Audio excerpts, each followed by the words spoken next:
Good snap, the hold, the kick is up, the kick is good! Will be a swing by Kramer, kept alive by Jalbert. Lucas with the attack off the side of the block for the kill. Cassette, he looks to go off guard, tucks back inside to the A gap, and he gets in for the touchdown. Harrington, angle, off a touch, diving, Dunbar, holy cats, wow! Starcevic in the shotgun, play action, looking for a man, has him down the field to his brother Starcevic for the touchdown. It's 31 yards. Jake. Alston Telephone Company and R&J Broadcasting Incorporated is proud to present to you this broadcast on yourliveevent.com.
All right, welcome to Week 6 in high school football across the state of North Dakota. Live here from the city of the skid steer loader in Gwinner, North Dakota. Here we are, we're set to kick off your live event tonight. Your live event welcomes you to Melrose Field outside of North Sargent High School for a Region 1 versus Region 2 battle in 9-man football. The 2 and 3 Sargent County Bulldogs from Region 1 are hosting the 0-5 Richland Colts from Region 2. Hope you all are having a fantastic Friday evening. I am Bryce Hogness and honored to be here again this evening. This is the pregame show on your live event. Well, the visiting Richland Colts are coming off of a 22-24 loss against another Region 2 opponent in Maple River, lending them an 0-2 record in region play. Earlier this week, I was able to catch up with the Richland Colts head coach, Luke Worry, in preparation for this week's game against Sargent County. Joining me ahead of this week's game, we have the head coach of the Richland Colts, Luke Worry, on the pregame show. Coach, how are we doing this evening? Good. Good, very good. Well, I appreciate you joining us here for the pregame show. So Richland Colts this season, off to a 0-5 start this year, probably not what the kids are looking for and what you as a coach are looking for, but what I guess out of this game here, you got a non-region contest against Sargent County. What are you looking for in this team here, from your team, I guess, ahead of this week before you kind of go into your last couple of games of region play? So this week we're looking to just continue building on what we've been doing. The last couple of weeks we've been doing a better job of challenging other teams. So we're looking to hopefully find something to build off of going into the last 2 weeks of region play. Yeah, absolutely. You got a little break here with Region 2. It kind of seems, at least at this point of the year, Regions 2 is still, pretty well wide open, with the new layout of how they've got the region split out this year. It could be a little bit, wide open for you guys too, really. Sometimes just a couple of games could get you into the playoffs here, up against the right teams. So I guess on your side of the ball and on the Bulldogs side of the ball, who are some players, I guess, that we can look for here on Friday's game to make some plays both on the Colts and the Bulldogs? We'll start with the Colts first. So Otto Doctor, he's a senior. He's been stepping up in a big way for us. He's been good the last few years, but as a role player behind some of our other guys, and this year he's really stepped up in a big way. He's running the ball well. He catches the ball well. he tackles well on defense. So he's going to be one of our big ones. Another one, Dylan Bido, sophomore. He kind of took on what Otto's role was a year ago. He's doing anything he can to help us win. And he had a big game last week with 2 receiving touchdowns. He's blocking really well. His age shows up a little bit on defense where he's flying by tackles, but once he gets that figured out, he's going to be scary going forward. Then our quarterback, Carson Klein, he's gotten things figured out from a year ago where he's in the last 2 weeks, he's thrown for 5 touchdown passes. Mm-hmm. He's really come a long ways. So we're really going to lean pretty heavy on those guys, and hopefully the offensive line can continue doing their thing. They've been doing a nice job for us. So as long as we can keep doing that, I think we'll be okay going forward. Excellent. Good. How about on the Bulldog side? What have you seen on tape that you guys are kind of looking to kind of key in on this week and players to sort of watch out for? I know typically in that week before practicing, I guess, against that team, you usually calling out a few numbers to say, hey, watch for this guy doing this and that. Who are some players you've kind of keyed in on the Sargent County Bulldog side? One of the bigger concerns is that the quarterback, number 9, he's a big kid and he runs the ball really well. He's last week against Hankinson, he threw the ball really well. So he's going to be one of the big ones to look out for, and that's been kind of our struggle on defense the last couple of weeks is keeping those big quarterbacks under wraps. Their running back, he had a heck of a game, number 1. He and behind that big offensive line of theirs, if we can slow that down, hopefully force them to go to the air a little bit. That's kind of where a little bit of our strength is on defense, is in pass coverage. So hopefully we can get them to go to the air more than on the ground. Yeah, it'll be interesting to see how everything kind of all matches out, and obviously every team plays a little bit differently against each other, and you try to poke holes in some the other team's weaknesses and ride on your strengths. You never know where the ball can turn. So I appreciate it. Well, hey, Coach Worry, I appreciate you popping on here for a few minutes ahead of this week's game against Sargent County. Best of luck to you. Thank you.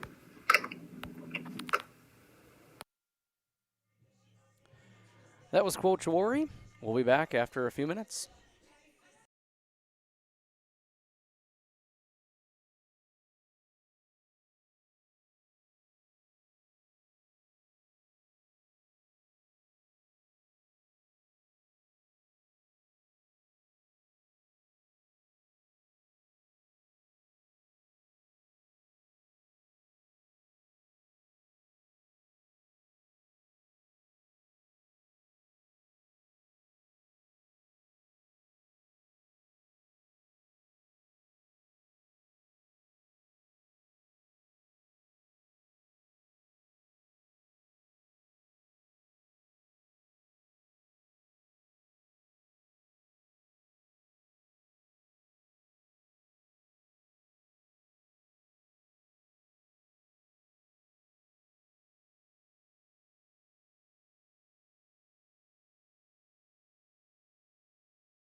All right, back here at the pregame show.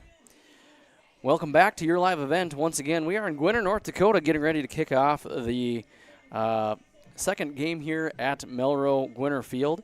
Third home game for Sargent County. The Sargent County Bulldogs are 2-3 overall and are coming off a 2-game losing streak after falling to regional opponents in Weimer-Lidgerwood. That was played on that rainy Friday the 13th in Milner, and falling short to Hankinson 40-26.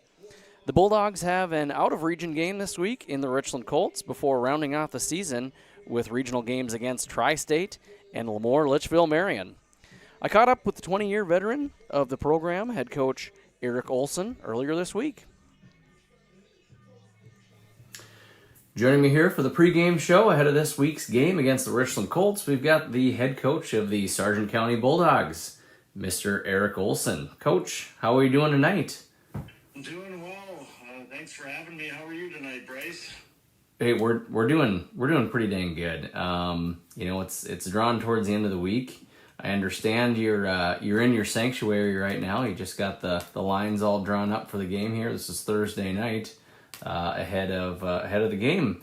You had that's kind of a pregame ritual usually done on Wednesdays, but getting her done on Thursday this week, and that's quite all right. So we got the Colts ahead of us, Coach. A little bit of a breather from region play. What's the goal of this week here against the Colts on kind of a non-region game before you round out the season with a couple more Region 1 games?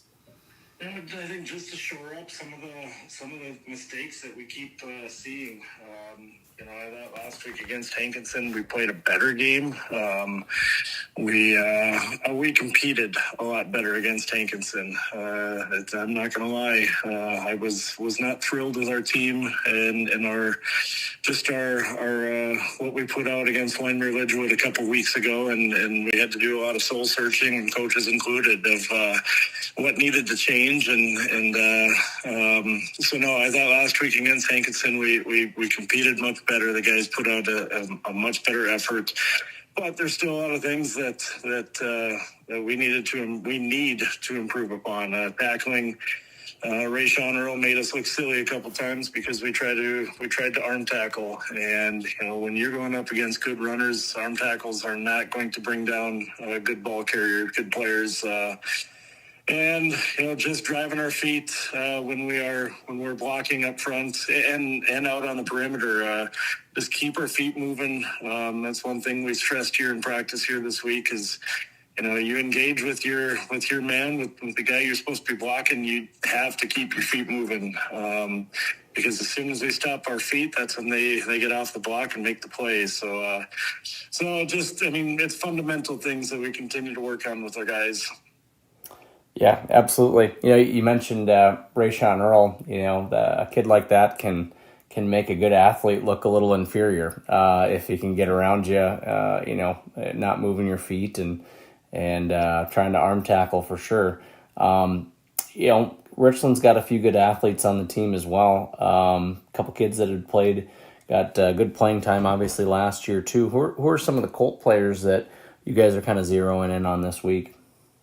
They've got a couple really hard runners. Otto Doctor is a returning senior running back, and he, I think he was maybe second on the team in rushing here last year. But he's a physical runner. And Beto, I think it's Jared Beto, is a sophomore that also he kind of runs. He's more like a fullback.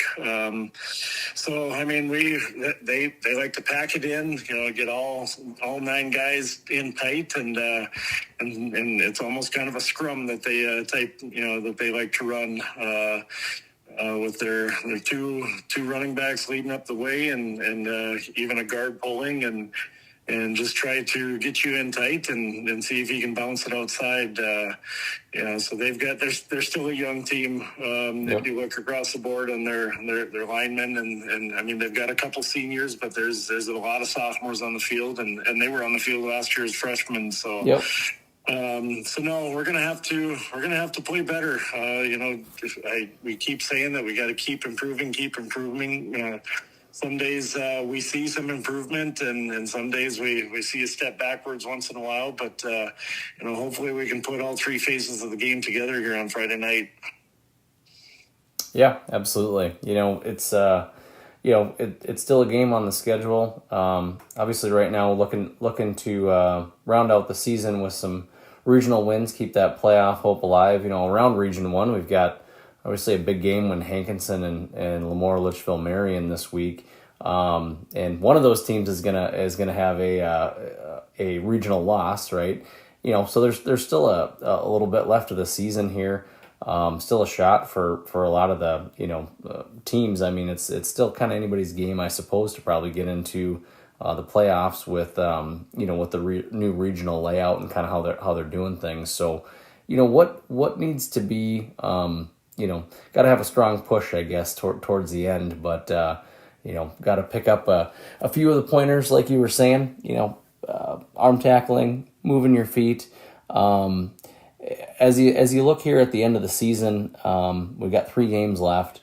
What are some things that you're looking for as you look back in the first 5 weeks and you look ahead to the next 3 weeks?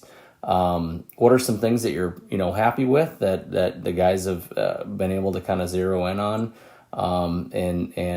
You mentioned a few things already that they need to work on, but what are some good things that you've seen from this team here this year?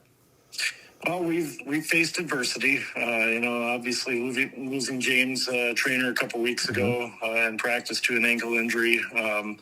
You take out your leading rusher and maybe leading receiver, and now you got to figure out what to do next and who's going to step up. You always talk about next man up. Well, sometimes, in small town high school football, next man up isn't exactly, doesn't have a whole lot of experience. So, so we've gotten a lot of good experience from some younger kids. You look out, sometimes either during practice or a game here this last week or two, you kind of look out on the defense and it's like, there's a lot of sophomores, there's a lot of underclassmen out on the field. So, you're trying to build,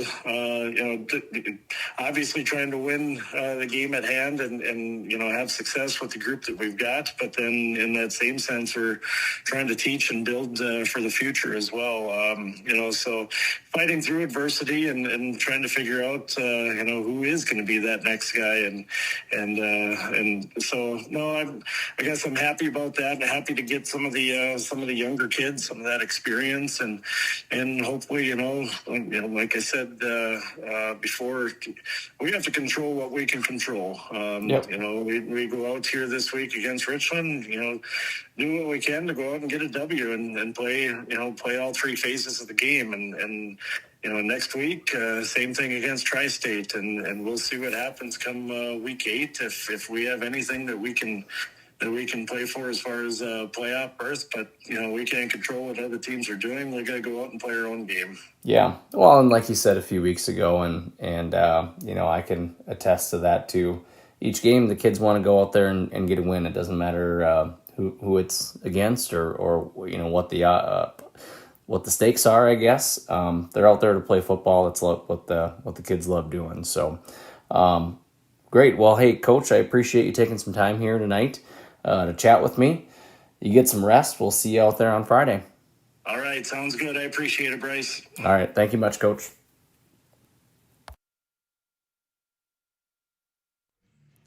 All right, that was Coach Olsen of the Sargent County Bulldogs. I was able to catch up with him last night in prep for the game, and we're back here at Melrose Gwinner Field in Gwinner, North Dakota. Temperatures still seasonably high here late in September, for this late in September even. The high temperature today in Gwinner was about 81 degrees, sunny, a little bit of wind, temperature ahead of the game. Kickoff, let's see, right about now, looks like about 75 degrees out.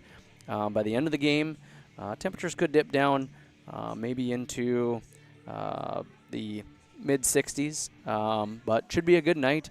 The weather shouldn't have much of an effect on play today. Beautiful Friday night lights here in Gwinner. Looking at some other games here in Week 6 across the state and of North Dakota, 9-man here in Region 1 football. Which, of course, Sargent County is a part of. A game that is going to be watched by many, I feel like. The Hankinson Pirates are 5-0, taking on the Lemoore Litchfield Marion Lobos, who are also 5-0 and currently ranked number 1 in the state. Another game here in Region 1. Wyndmere Lidgerwood Warbirds are 4-1, and they'll be taking on the 1-4 Tri-State Tigers. In Region 2, which the Richland Colts are a part of, Griggs Dakota, 3-2, is taking on the Enderlin Eagles, who are 2-3. And a game that's on your live event from Region 2, Mayport CG Patriots will be at the Maple River Raiders. The 1-4 Patriots and the 2-3 Raiders. On the call there should be Mr. Chase Miller and Nathan Hoots. Some other 9-man games, region that we're kind of keeping a close eye on here. It seemed like a little bit of a powerhouse region is at Region 8, just to the west here. Linton HMB Strasburg Zeeland, the number 5 ranked team overall in the state of North Dakota, is taking on Napoleon Gackle Streeter, who is 4-1. It is Napoleon's homecoming game. Another game going on in Region 8. Central McLean, 5-0, is going to be taking on the 4-1 South Border Eagles as well. An 11A division on your live event, the Central Cass Squirrels will be visiting Hillsborough Central Valley. Also, Oaks is playing host to Lisbon. The number 1 ranked Kindred Vikings are 5-0, and they're hosting another 5-0 team in the Allendale Edgeley Column football program. That game on your live event. And another game on your live event in 11A football. Thompson is hosting the Northern Cass Jaguars. In 11AA, Wahpeton travels up to Devil's Lake, and Valley City makes a trip west to take on Jamestown. And in the AAA division, on your live event is Grand Forks Red River playing Fargo South. A few other games in the AAA division, Bismarck Century and Bismarck Legacy. Fargo Davies is hosting Williston, and Fargo North is heading to West Fargo. And going on here, just kind of taking a look across both Region 1 and Region 2 in 9-man football. The Hankinson Pirates, Wyndmere Lidgerwood Warbirds, and Lemoore Litchville Marion all unbeaten in region play. And Sargent County right now 0-2 in region play, and Tri-State is 0-2 as well. Looking over at Region 2, Griggs Dakota hasn't lost yet, 2-0. Enderlin is 1-0 in the region. Maple River is 1-1, and Mayport CG is 0-1, and Richland is 0-2. So not many regional games kind of played between either of the regions, but we're going to have a handful of them here this evening, and should be a great weekend here, great Friday night in football in the state of North Dakota. Looking over at the Class 11A football programs, ranking-wise, Kindred Vikings are ranked number 1, followed by Velva, DAG. Number 3 is Bishop Ryan, 4 Killdeer, and Central Cass is at 5th place. With others receiving votes, Ellendale, Edgeley Column, and Langdon area Munich also picking up some votes in that division. And, of course, you heard a lot of these teams already with games going on tonight. A lot of teams from this pool here are in Region 1 and in Region 8. Number 1 right now is the Lemoore Litchville Marion Lobos at 5-0. All these teams are 5-0. Number 2, New Rockford Cheyenne Maddock. Number 3, West Hope Newburgh Glenburn. And number 4, Linton HMB Strasburg Zeeland. And 5, Central McLean. And also others receiving votes are Hankinson out of Region 1 and North Border. We'll be back here in just a few minutes with the starting lineups. In Hope, North Dakota, we aren't just a town, we're a community, one that you can be proud of, where you and your family can grow.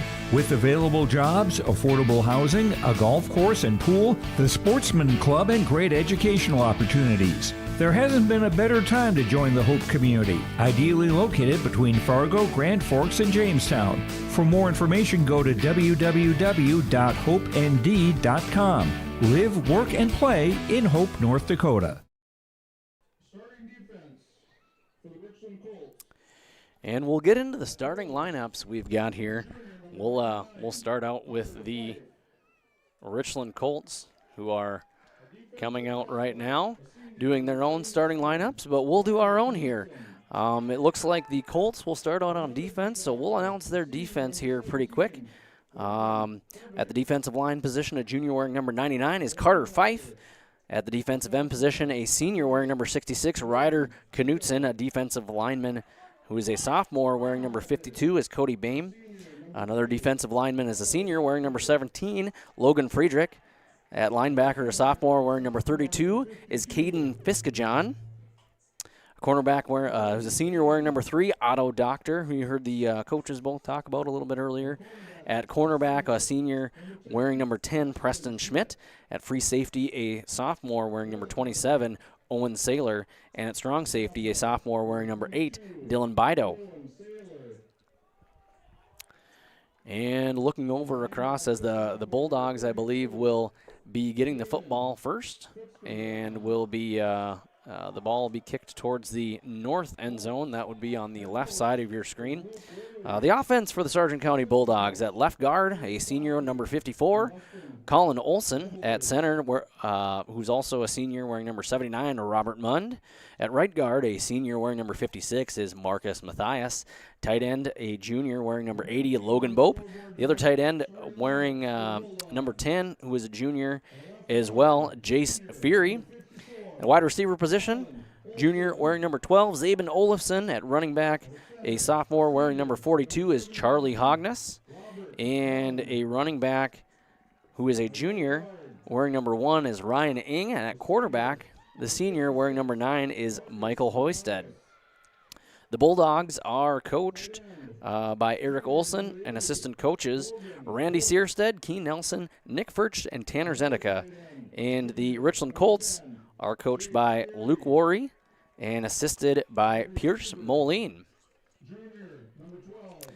Officiating crew tonight: referee Chris Larson, umpire Ryan Weber, head linesman Jacob Schlecht, line judge Cam Anderson, and back judge Nick Nelson. We'll be back here in just a few minutes for kickoff. Anderson Seed Farms Incorporated is your local LG Seeds and Dairyland seed dealership. They offer the latest traits and genetics in both corn and soybeans along with alfalfa. Anderson Seed Farms is also a certified seed conditioning plant that grows, conditions, and sells Westbred spring wheat seed, which was the top-grown spring wheat in North Dakota last year. If you'd like to know more about these industry-leading products, contact Anderson Seed Farms in Foreman at 701-724-3601 or check out AndersonSeedFarms.com. Sargent Central Public School, helping others create themselves things and opportunities. It's home to a variety of wonderful opportunities, including a 24/7, 365 community wellness center, a 3rd through 12th grade smart lab, free pre-kindergarten, 1-to-1 student devices, and 12 weeks paid parental leave. For more information, please visit sargentcentral.org. Good luck, athletes, and good luck, Sargent County Bulldogs. Together is Central. The Bison Booster Club, an organization that is rooted in their support of the activities within the Milner Public School District and the City of Milner. They pride themselves on their community involvement in local donations to area projects and sponsorships to help make their community a pleasant place to reside. If you have any questions or are interested in becoming a Booster Club member, you can check out the Bison Booster Club on Facebook or talk with any of the existing members. The Bison Booster Club, helping make their community a better place to live. I love my decision. I love the smallness of it and how close everyone is. Some of my other friends went to a 4-year school, and I'm going to be done before them, even with 2 degrees and for a lot less money. My name's Casey, and I'm here for my future. First week of college, I can't tell you how many friends I've made. It's a family, you know what I mean? Like, every time I go to a meeting, like, everyone knows my name. They're always kind to me. I love it. I can't explain how much I love it here. My name is Junior, and I'm here for my future. At Enbridge, we're focused on relationships. 23 Canadian First Nation and Métis communities now own an equity stake in Enbridge Athabasca Pipelines. In Minnesota, Enbridge has spent $450 million and counting with Native-owned companies and in wages to tribal members working on Line 3. Every day brings new collaborations, partnerships, and possibilities. Learn more at Enbridge.com. The Milner Public School District has a long history of academic, artistic, and athletic achievement and is proud of the programs and education environment offered. A fully accredited educational system, Milner Public School District operates 2 separate school buildings, including Sundale Colony School. Over 85%, that's right, 85% of the graduates of Milner High School attend some form of post-secondary educational institution. You can find more information on the Milner Public School District online at milner.k12.nd.us. All right, we're back here in Gwinner as the Richland Colts look to kick it off here to the Sargent County Bulldogs. They'll be kicking from right to left, and the Richland Colts, of course, are wearing the white and baby blue helmets as they'll kick it deep, and Michael Hoisted will pick up the ball right around the 20-yard line, and he'll get across the 30, across to the 40, across to the 50. He's got one man to beat and steps out of bounds right around the 35-yard line, and that is where the Bulldogs will begin.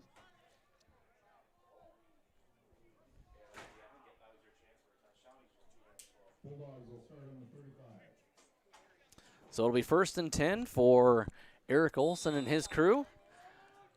And as mentioned earlier, quarterback Michael Hoisted. And it looks like the Bulldogs will have one receiver off to the left, 2 men in the backfield with Ing and Hogness.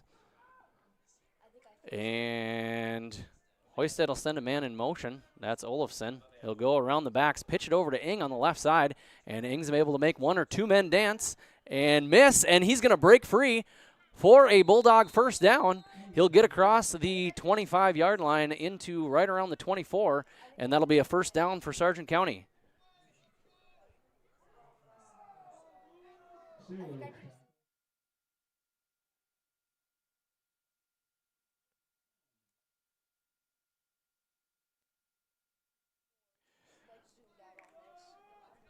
All right, so the second play here for Sargent County. The Bulldogs look like they will line up in an I formation with Olafson off to the right. Hard count by Hoisted, and it looked like maybe there was a little movement on the offensive line. From my perspective, it looked like maybe Bope had jumped off sides, and that'll set the Bulldogs back 5 yards, making it 1st and 15 for Sargent County right around the 29-yard line.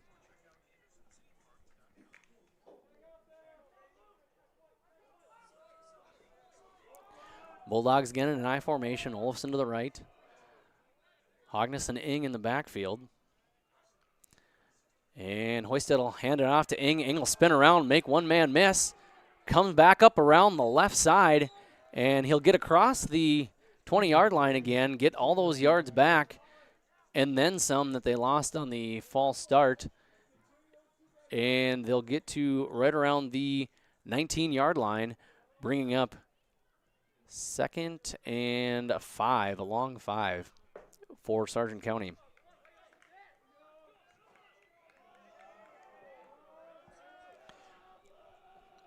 Bulldogs again staying in that I formation, and that's Olafson off to the near side right. And Hoisted will drop back to pass. Got a little time, throws the ball deep downfield, and it's going to be over the head of the intended receiver. And that looks like that was intended for Jace Fury on the play.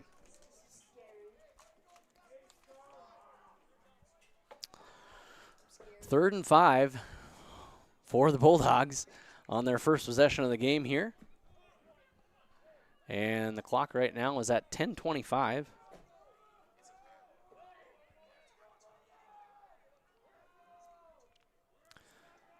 This time the Bulldogs will line up in more of a shotgun formation with 2 tight ends. And Ing in the backfield. Hoisted will take the ball. He'll hand it off to Ing on the right side. Taking his time, finds a hole, and he goes up the middle, and he gets into the end zone for a touchdown, Sargent County. Ryan Ing on a 19-yard run to put the Bulldogs up 6-0 here early on in the first.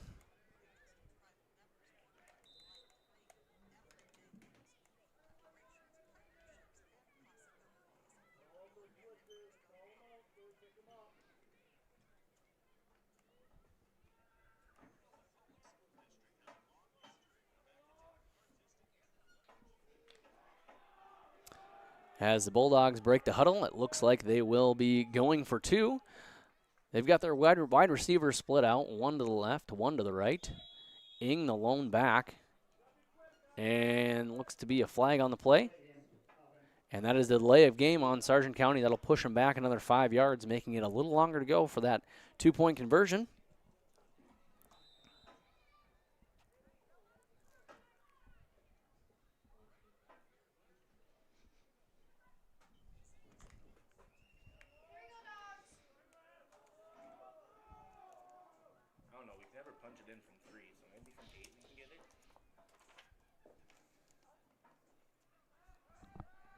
And Hoisted steps back to pass, scrambles around to his right, looks into the end zone, and that was over the head of Jace Fury.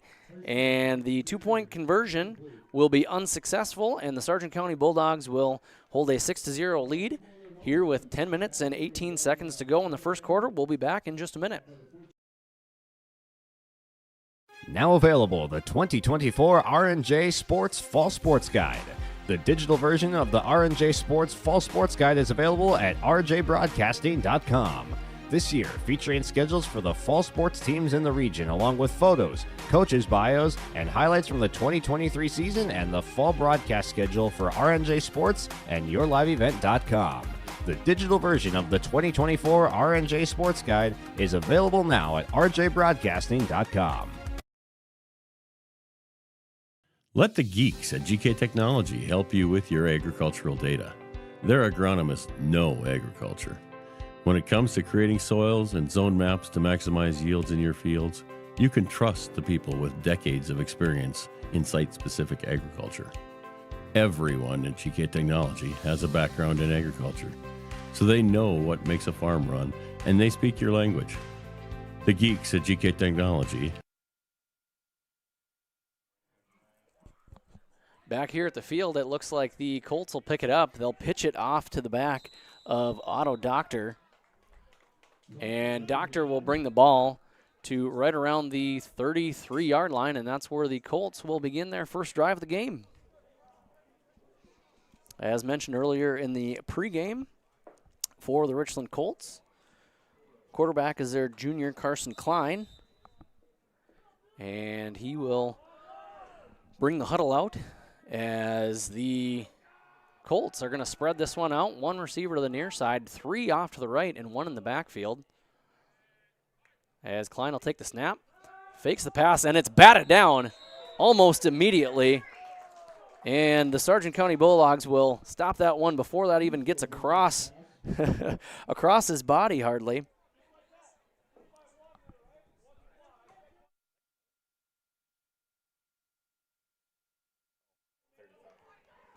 Harry Newstill batting the ball down, and the Colts will have a 2nd and 10. Same formation as the play before.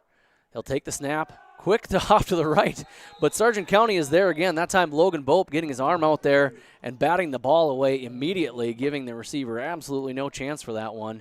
And that'll bring up 3rd and 10 for Richland.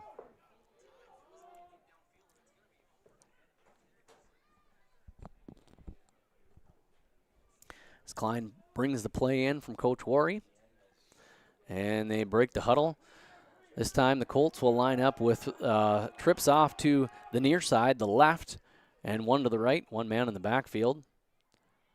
3 men on the line, and that looked like there was a little early movement on maybe one or a couple of the wide receivers here on the near side before the play got going, and that'll put the ball back another 5 yards for the Colts, making it 3rd and a very long 15 yards to go, right around the 28-yard line.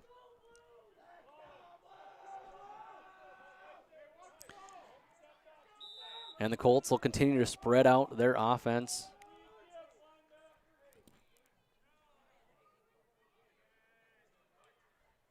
As Klein takes a snap, scans around the field, looks over, he's got a man at the 40. He crosses the 50 and right around the 48-yard line, and that was Dylan Bido on the reception. And just like that, the Colts have a first down after a long 3rd and 15, and they'll bring the ball across into Bulldog territory.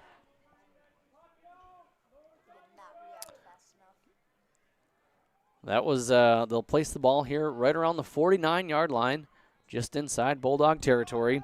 Once again, Coach Worry spreading things out a little bit. 3 receivers here to the near side. And for those of you at home, Julian Fry, they'll send in motion Dylan Bido again, and Klein will keep the ball and advance forward for a couple of yards. Picks up about 2.5 yards roughly on the play.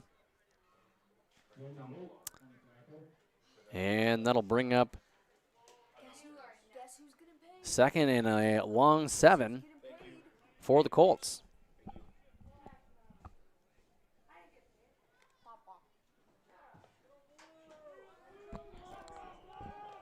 This time the Colts keeping it in a little bit tight as they've got 3 backs back there behind Klein. And they'll hand the ball off and able to get a maybe back to the yard line of scrimmage. That was Otto Doctor, the senior running back for the Colts. Pick up maybe a half yard on the play, making it a true 3rd and 7 for Richland. And the game clock running right now at 8 minutes and 30 seconds to go. Once again, trips off to the near side. 1 receiver off to the right. Lone man in the backfield with Klein. Klein takes a snap. Scans the field, looks down. He's got a man. And right at about the 32-yard line, Doctor will catch the ball. I'm sorry. Bido will catch the ball and advance the chains again here. Colts picking up another big 3rd down play, and they'll spot the ball right around the 18-yard line as the Colts will keep this drive alive here midway through the first quarter. On their first possession of the game, trips left, 1 receiver to the right. Klein takes a snap, looks off to his left, then to his right, throws the ball downfield, and intended receiver on that one was Bido, but there were a handful of Bulldogs back there, including Ing and Fury and Degenstein in on the play, bringing up 2nd and 10 for the Colts.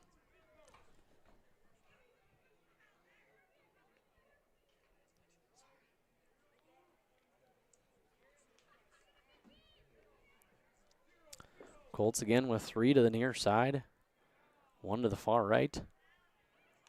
Klein takes the snap, and he'll hand the ball off immediately to Otto Doctor. And Doctor will plunge ahead for maybe a 5-yard gain on the play. 4 to 5 yard, 5 yard, we'll call it 5 yard. It'll be 3rd and a long 5.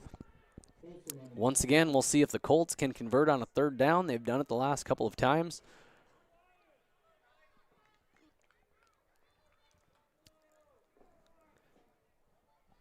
Same formation as the last few plays here.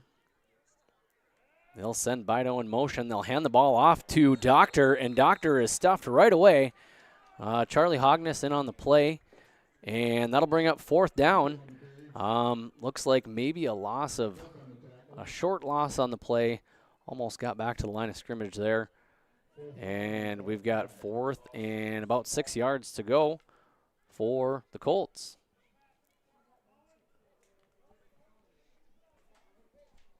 Game clock with 6 minutes and 50 seconds as Coach Worry will call a timeout.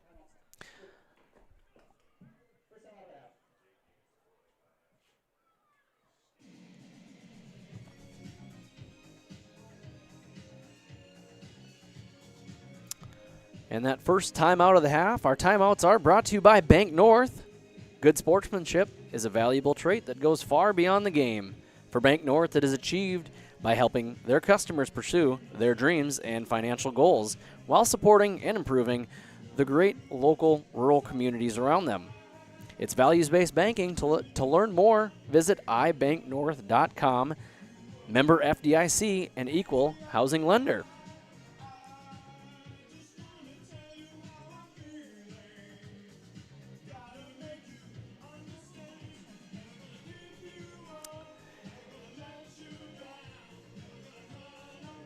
And a quick timeout here for the Colts.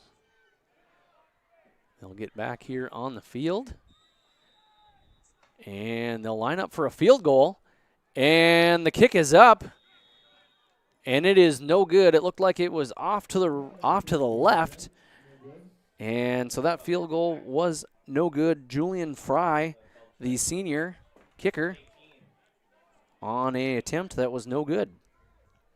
Keeping the score at 6-0, and the Bulldogs will take over the ball right around the 14-yard, pretty close to the 15-yard line, I would say, for Sargent County on their second possession of the game. Bulldogs will line up here with two receivers off to the near side and one off to the right. The near side wide receiver is wearing number 12. That's Zabin Olafson. And it looks like number 2, James Traynor, has checked into the game. James Traynor, of course, out the last couple of weeks with an injury. Wasn't in the starting lineup, but is checking in here again, and that's Tristan Peterson off to the far right. As Hoisted is able to get the ball off, and he gets it over to Traynor. Traynor not able to hold on to it. Good defensive coverage by Otto Doctor on that play. And that'll be 2nd and 10 for Sargent County.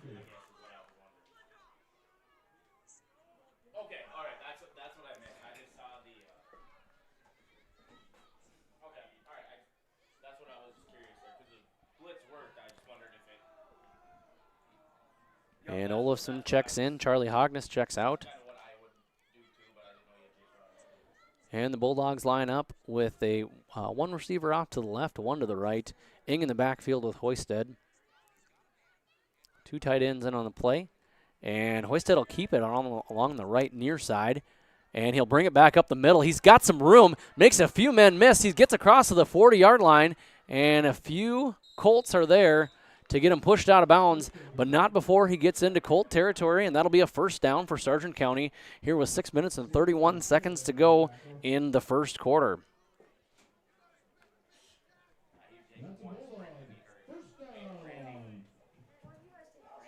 Coach Luke Worry for the Richland Colts had mentioned to me on the phone earlier this week, Julian Fry, who you saw kick that field goal that was no good, former soccer player from my understanding. So always good to try to get those guys in to throw a few points on the board on a 4th down to go here in the early on in the first. As Hoisted will hand the ball off to Ing on the left side. Ing will get at least 5 yards on the play before he's brought down by a few Colts. Bido in on that. Bido, I believe is how you pronounce it, on the tackle on that one. 2nd and 5 for Sargent County. As Tristan Peterson checks out, Charlie Hognes checks in. Michael Hoisted brings the play call in to the team.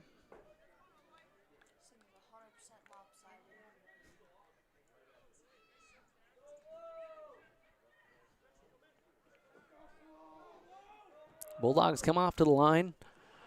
One receiver on the left in an I formation. That's Zabin Olafson. They send him in motion around the backs. And Ing takes the ball up the middle. He's got room and breaks a few arm tackles up the middle and is able to get a huge first down inside the 20-yard line. We'll see where they spot it right around the 16-yard line. So it'll be 1st and 10 from the 16 with 5 minutes and 38 seconds and running in the first quarter.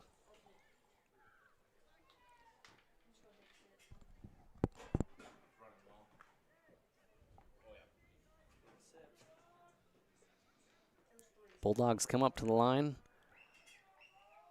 One receiver off to the left, lone wide receiver off to the left. And Zabin Olafson, I formation. And he'll pitch the ball over to Ing on the right side. Ing makes a couple men miss, dances around a little bit, and is able to pick up a good chunk of yards on that play.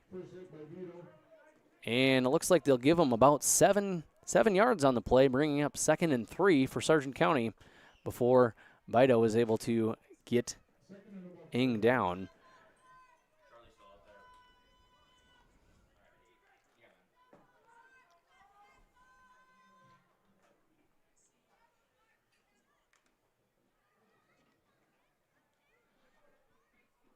As the Bulldogs break the huddle, they're going to spread this one out a little bit here. Olafson off to the right, Traynor back in, and Peterson off to the left with Charlie Hognes in the background. They'll send Traynor in motion, and Hoisted will keep the ball up the middle, making a few men miss, and he waltzes right into the end zone for another Bulldog touchdown.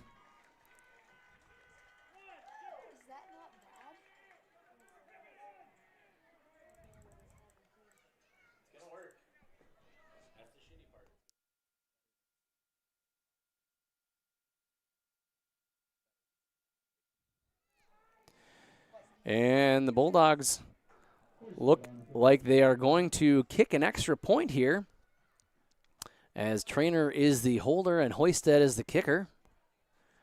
And good snap. Trainer got a good hold, and the ball may have gotten tipped a little bit here, and it is incomplete. Sorry, not incomplete. It is a failed extra point, and the Bulldogs will keep their lead to 12-0 here with 4:19 left to go in the first quarter. We'll be back in just a minute. And an app for that. Hi, this is Jim, and along with Bernie, we're inviting R&J Broadcasting Incorporated listeners to join us on a tour of the Hawaiian Islands, February 22nd through March 3rd. The Big Island will be part of this trip while taking in the breathtaking views of Oahu, the Big Island, and Maui. Enjoy the perfect balance between scheduled activities mixed with personal leisure time. Visit holidayvacations.com, keyword RJ to learn more about this tour, or call 888-557-1020 for a free brochure. Milner Grain understands that agriculture is your livelihood, and we're committed to providing you with the highest quality of services to meet your farming needs. Milner Grain has a passion for our community and the farmers we serve.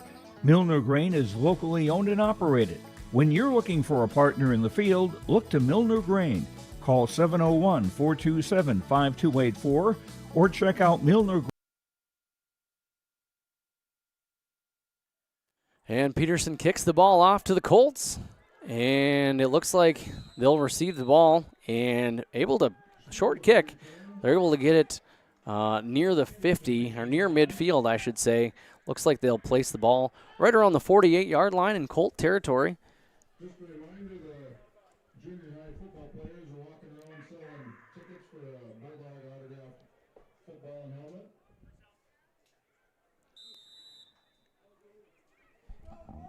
And the Colts will start their second possession here with 4:13 to go in the first.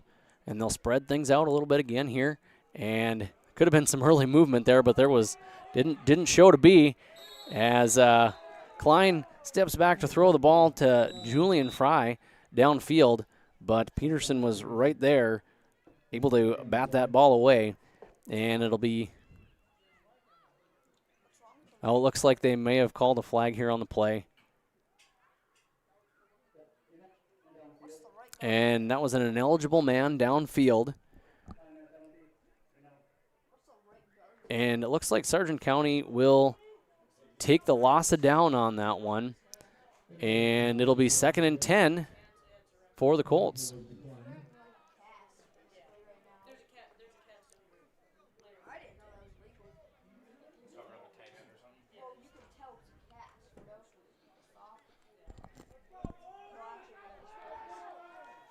And the Colts again, keeping things spread out as it's on the right hash, with with 3 receivers off to the far right side, 1 to the left, and big pressure here coming right away from Bope. And right there, Harry Newstill is able to get his hands on the quarterback, but they're going to call that. It looks like he may have to get rid of the ball or maybe get back to the original line of scrimmage. I couldn't quite see. Either way, it'll be 3rd down and 10 to go for the Colts.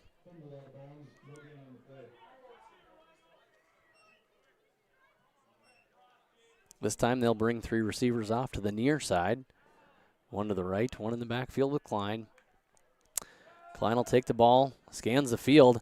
Lots of pressure, and there he is, right there in his face, Marcus Mathias with a big sack on 3rd down, and that'll be a loss of 7 yards on the play. And the Colts will be forced to punt this one away. Game clock 3:18 and counting here in the first. Oh, and it's a loose ball, and the ball gets blocked. That's Peterson. Peterson looks around, grabs the ball, scoops it up, and runs into the end zone for another touchdown. Sargent County, Tristan Peterson with the block, pickup, and scooped and ran. And that is another touchdown for Sargent County, extending their lead 18-0.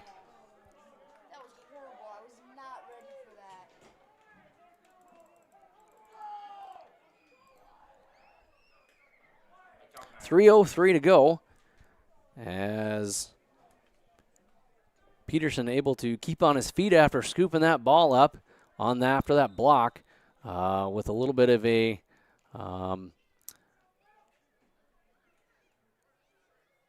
the catch there by the punter couldn't quite get his hands on it. And the 2-point conversion, Hoisted's got the ball, bobbles it around a little bit. It's still somehow able to maintain on his feet, and he's panning around the field and looks to maybe run it again all the way off to the left. And he's able to get into the end zone again here for a successful 2-point conversion. And the Bulldogs will take a 20-0 lead here with 3:03 to go in the first. We'll be back in a minute. Current up-to-date prices. Milner Grain is here to help you and your farm grow. Honesty, loyalty, integrity. At Bank North, we've remained true to these values for generations. They shape the way we do business, work with customers, and support our communities. We've been here for more than a century, helping people grow farms and businesses, finance homes, and pursue their dreams. It's values-based banking, and it's all about working together to strengthen the common threads that bind us together. Bank North, always true. The Sargent Central Dollars for Scholars chapter is a nonprofit foundation that supports academic success in the community. The mission is to mobilize the community on behalf of post-secondary education success for the students. Dollars for Scholars chapters help hometown students achieve their educational goals by raising scholarship funds, establishing endowments, and more. For more information, scan the QR code on screen or stop by the Sargent Central School District. Tonight's sponsor for the Sargent Central Dollars for Scholars is Brandon and Brianna. Back here in Gwinner, as the Bulldogs kick it off, it's a short kick off to the right side. Probably couldn't see that one on the screen, but that did go out of bounds, which obviously is a penalty. Kicking the ball there was Luke Mund, and you know they may keep the ball probably where it went out of bounds. I think it went out before the 35-yard line, and so they'll discuss where the placement is going to be.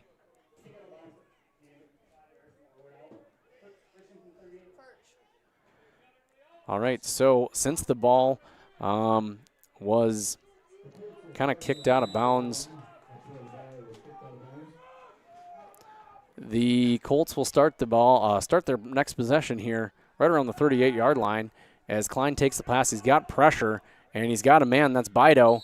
And Bido will get right close to a first down marker there on that play.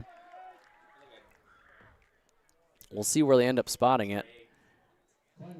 And it'll be short, maybe about a half a yard short. So it'll be 2nd and short for Richland on this third possession of the game.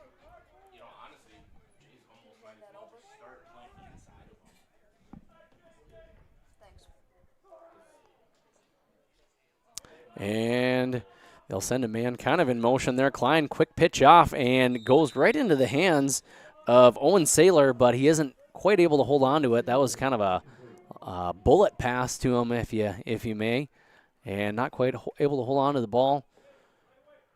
Bringing up 3rd and about a half a yard.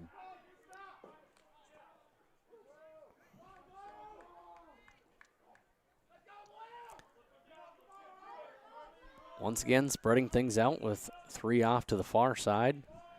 Lone receiver over here, Julian Fry. And they'll send Bido in motion. They'll hand the ball over to him. And the Bulldogs can't quite get him before he's able to pick up a first down.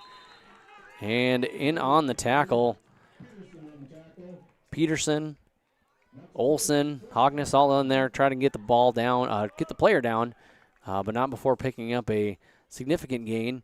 And much past the first down yard to gain. And we'll be inside of Bulldog territory. Ball marked right around the 44-yard line. And the Colts have a fresh set of downs.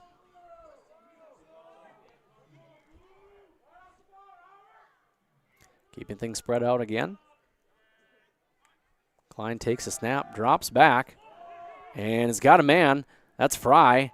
And Peterson able to get on him right away, but once again, he'll be He'll be past that first down marker, and the Colts will pick up another first down, keeping things alive here on their drive. And the play clock is at 1:45 once that ball is set, which it is now. The play clock will continue to go.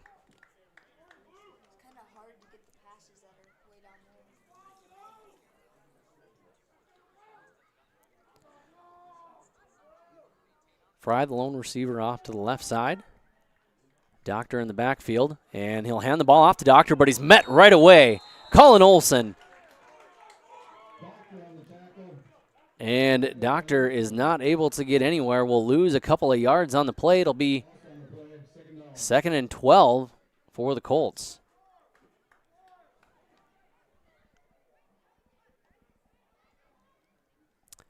The senior linebacker was all over that play and ready for it. I think they'd maybe seen that one a couple of times on tape, and Olsen knew exactly where to pursue.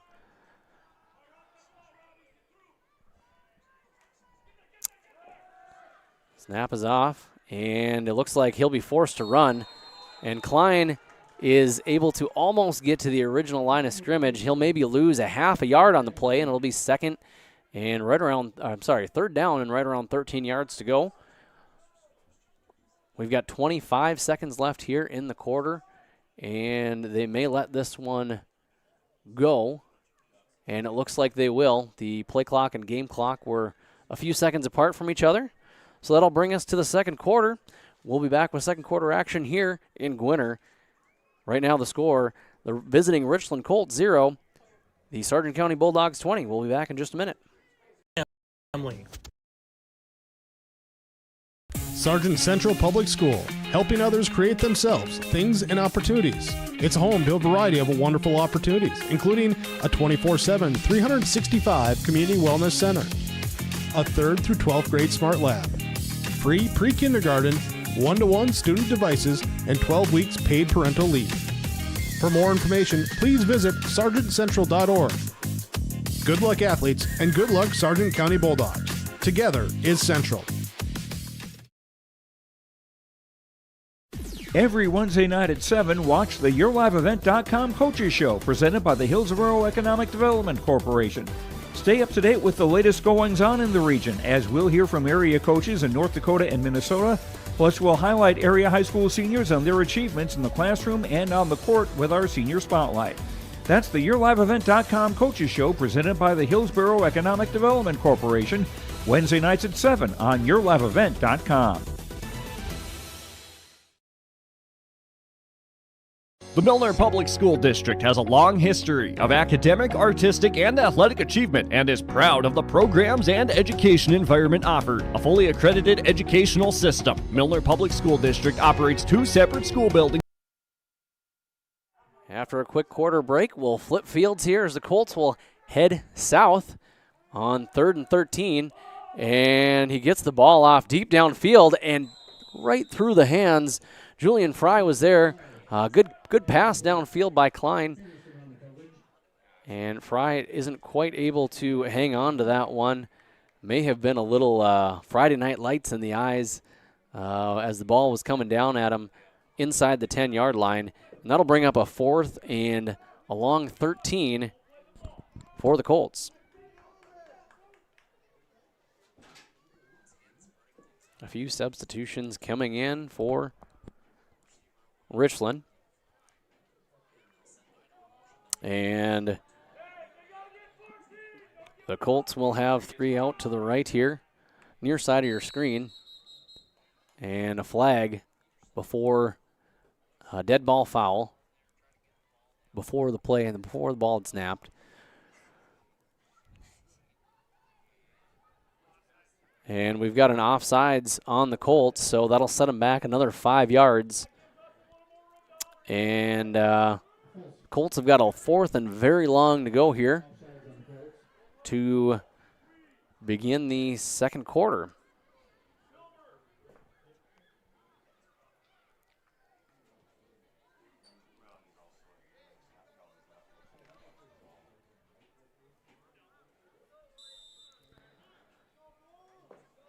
So we got 4th and 18 here for the Colts.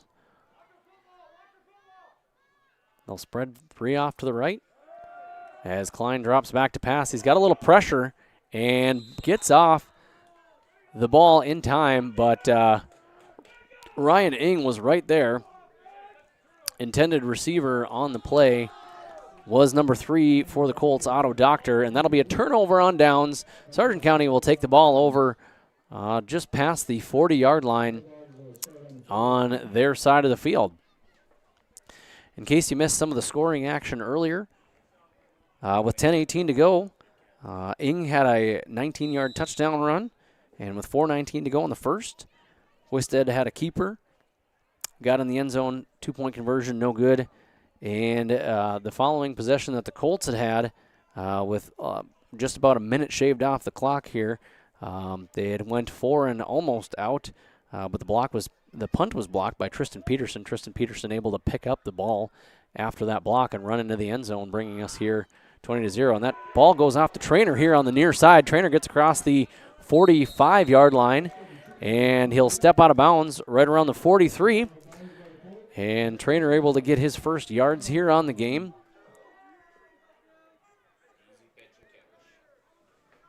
Good to see him get on the field, move around a little bit. Obviously not in here on every play, but getting a little bit more used to that, putting some running and pressure on that ankle.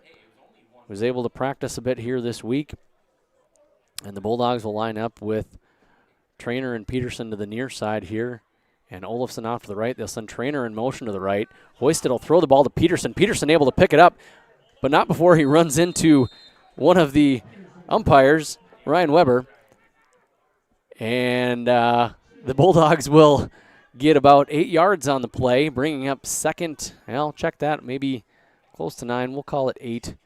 About 2 yards to go, 1.5 yards to go. Second and a long 1.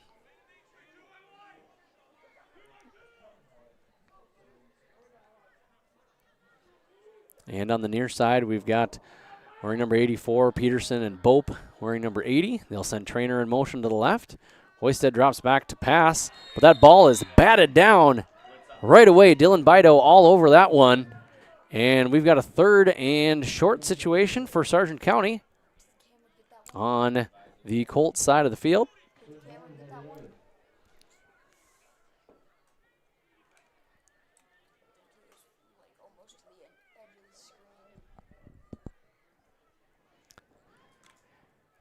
As the Bulldogs break the huddle here, once again, they'll have twins off to each side. Far side, Olsen Trainer. The near side, Peterson and Bope. And Hogness in the backfield with Hoisted in a 3-man line. As Hoisted takes a snap, and the ball goes over to Bope. Bope able to cut it to the inside and is able to get another first down here for Sargent County before he is pulled down.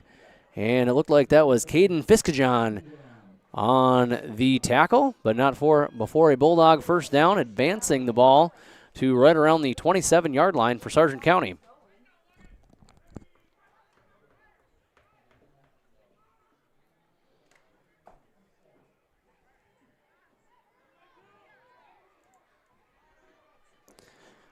And they'll spread it out here, 2 to the left, 2 to the right.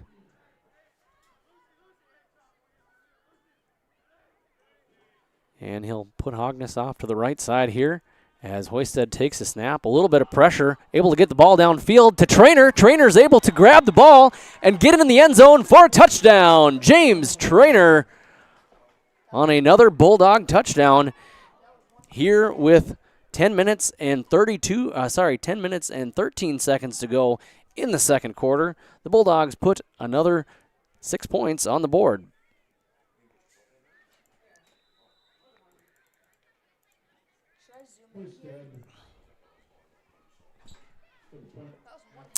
And Trainer, the man who got the touchdown there, will hold it. Hoisted, who passed it to him, will kick it, but that ball went off a little low and to the left. And no good. The score will remain 26-0. Sargent County over Richland with 10 minutes and 13 seconds to go. We'll be back in just a minute. Glendale Colony School. Over 85%, that's right, 85% of the graduates of Milner High School attend some form of post-secondary educational institution. You can find more information on the Milner Public School District online at milner.k12.nd.us. The Bison Booster Club, an organization that is rooted in their support of the activities within the Milner Public School District and the City of Milner. They pride themselves on their community involvement in local donations to area projects and sponsorships to help make their community a pleasant place to reside.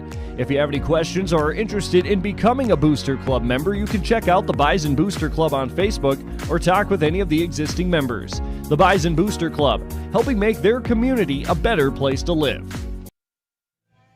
And back here in Gwinnett, the Sargent County Bulldogs have a 26-0 lead with 10 minutes and 13 seconds left to go here in the second quarter.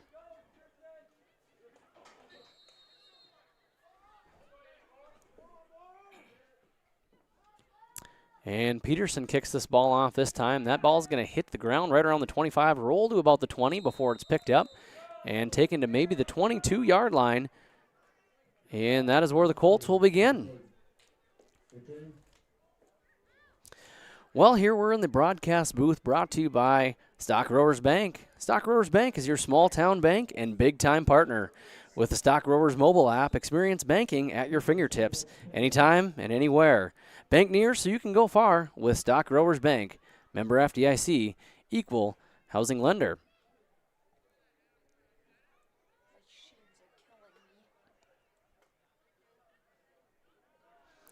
And the Colts will have two receivers off to the near side, one to the right. They'll hand the ball off right away, and he's stuffed before he can maybe get to the back to the original line of scrimmage. And Doctor is able to maybe scrounge, pick up a very short gain, maybe a half a yard. We'll call it second and a long 9 for the Colts.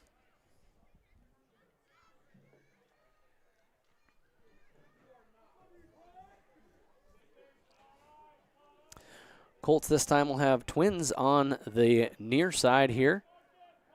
One receiver off to the far right. And he'll take the snap. Klein will look off to his right. And he's able to get the ball over to Schmidt, but I believe they are going to call that one incomplete. And it'll be third and a long 9 for the Colts.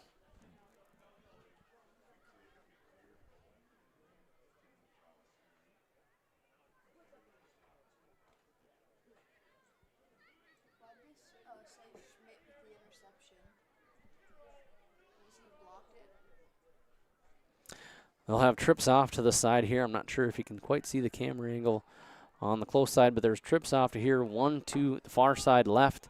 And Klein will keep the ball. He's got a hole and is able to scamper out of bounds. Degenstein was there to kind of move his body out of bounds, but not before. The Colts pick up another big first down play. Colts have been very successful this evening on some of these third and long or just third down in general situations, able to keep the drives alive here for the Colts.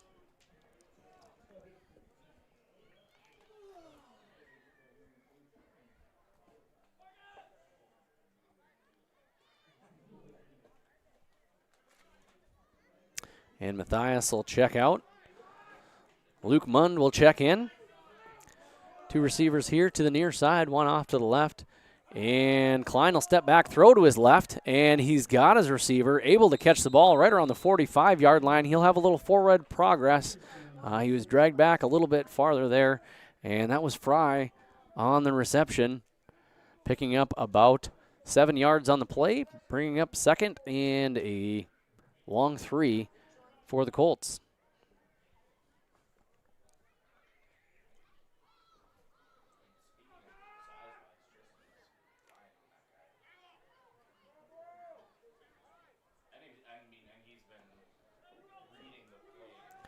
Colts bringing two backs to the backfield with kind of an offset I formation with a shotgun. I'm not sure exactly what you call that one, but twins off to the right And Klein looks to his right, but he's scrambling around to the right side and pushed out of bounds, probably right around the 44-yard line. He'll maybe lose a yard on that one, and it'll be third, and let's see where they end up spotting it. Yep, he'll come back a couple of yards on the play. It'll bring him about third and about 5 yards to go here for Richland as Hoisted checks out and Colin Olsen checks back in for Sargent County.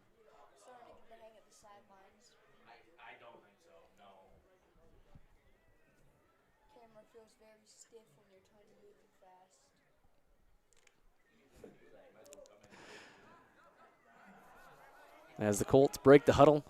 Here on the near side receiver, that's Preston Schmidt wearing number 10. And the ball will go off to the left. It looks like the Bulldogs are there right away. Ing, the wrestler, able to bring him down for a loss on the play. And that was Owen Saylor who had caught the ball. And caught the ball but maybe lost a yard on the play. And it'll be 4th and 5 to 6 yards to go. And we'll have a timeout by Richland. Calling their second timeout here of the first half. As mentioned earlier, our timeouts are brought to you by Bank North.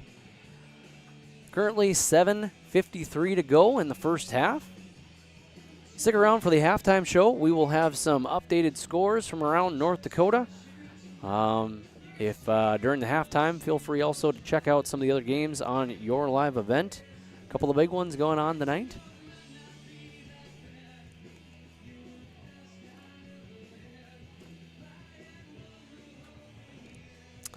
So for Region 2, Mayport CG Patriots are playing Maple River Raiders, that game on your live event. And then the 11A division, Central Cass and Hillsborough Central Valley are playing. Number 1 ranked Kindred Vikings are 5-0, and they're hosting the 5-0 Edgeley Ellendale. Call them one of those orders. Maybe got that a little mixed around. And we've got a 4th and 6 here. The Colts are going to spread things out like they have been most of the game. Klein steps back, throws the ball down the middle, and it does hit the intended receiver right in the chest. That was Dylan Bido, and not able to quite hang on to it. There may have gotten a hand in there by one of the Bulldog defenders. But regardless, that's a turnover on downs for the Colts, and the Bulldogs will take the ball over right around the 43-yard line with 7:48 to go in the half. Bulldogs are going to have, looks like twins on each side. Charlie Hogness in the background, in the backfield with Hoisted. And they'll send Trainer in motion off to the left. So Hoisted takes the ball, throws to the left to Peterson. Peterson able to get a nice chunk of change on that one there. It looks like he'll get to right around the 35-yard line. And it'll be 2nd and 2 to go here for the Bulldogs.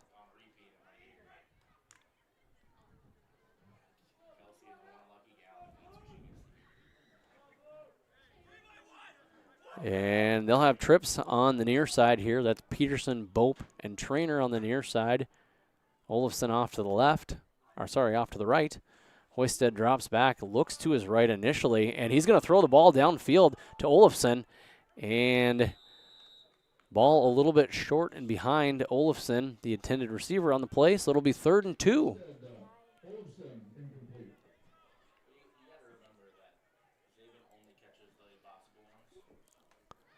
And Hoisted will take the play call in here from Coach Eric Olsen. Eric Olsen, the 20th year as a head coach of the program. 20th season, I should say. And we'll have twins on each side again.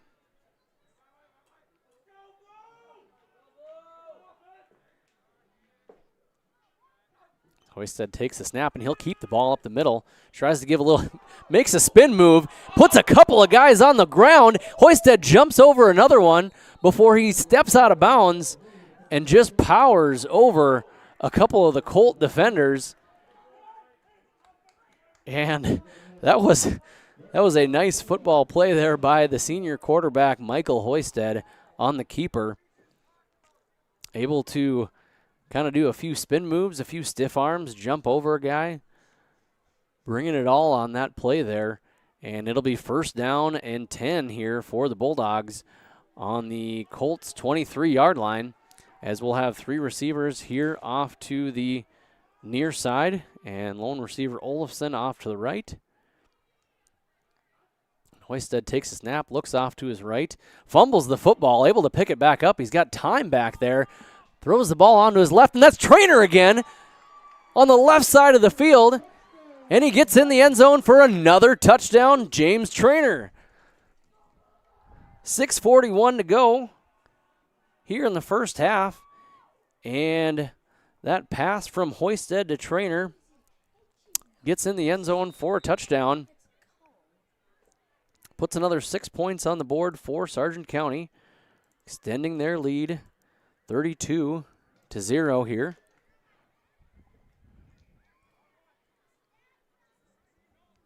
And it looks like the Bulldogs will line up as if they are going to go for 2 here.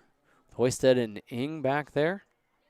Hoisted will fake it to Ing. He's going to keep the ball off to the right. Excellent block by Olafson onto the right. And somehow Hoisted keeps on his feet and is able to get into the corner of the end zone for another 2 points for Sargent County, extending their lead 34-0 with 6 minutes and 41 seconds to go in the half. We'll be back in just a minute.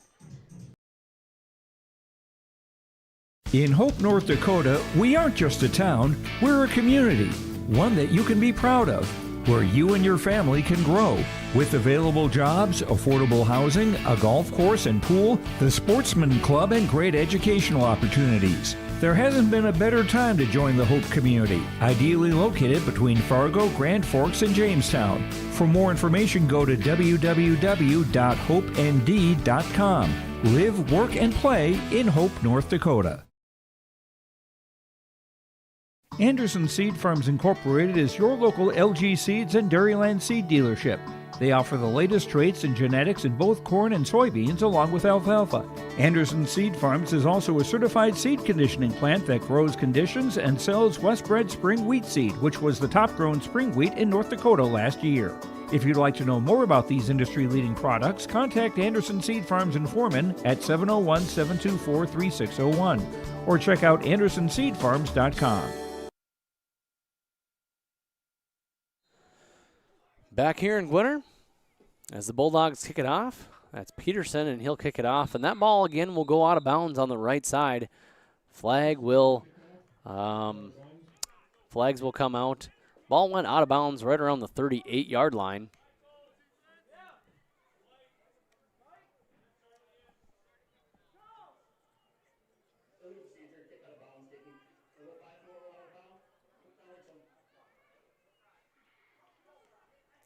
So since that ball was already at the 38-yard line when it went out of bounds, they'll have a 5-yard penalty on the play, so that'll bring the ball to right around the 43-yard line. As he takes a snap, quick throw off to the left, and he's met right away by Peterson. And Julian Fry on the reception, but looks like, let's see, well, they'll spot him right around the original line of scrimmage, so no gain on the play, bringing up 2nd and 10 for the Colts.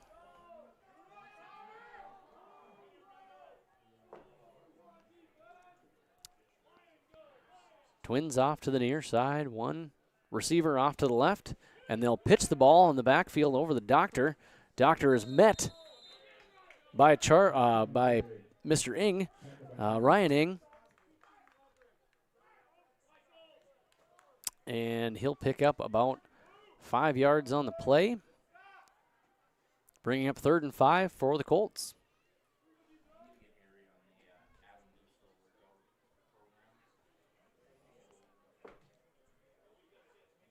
And same formation here as last. On the near side, you'll see number 27 here, Owen Saylor, and number 10, Preston Schmidt, as Klein throws the ball right down the middle of the field and just called his name. Owen Saylor with a reception. And he's met by a Bulldog defender, but able to pick up a first down on the play. The ball will be down right around the 42-yard line for the Colts inside Bulldog territory. Clock continuing to run here with 5 minutes and 16 seconds to go in the first half.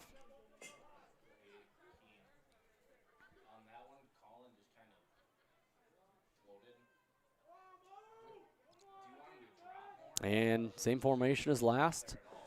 High snap. Klein able to keep it. Throws the ball over to Saylor, and it does hit Saylor in the hands, but he's not able to hold on to the ball. Incomplete pass, bringing up 2nd and 10.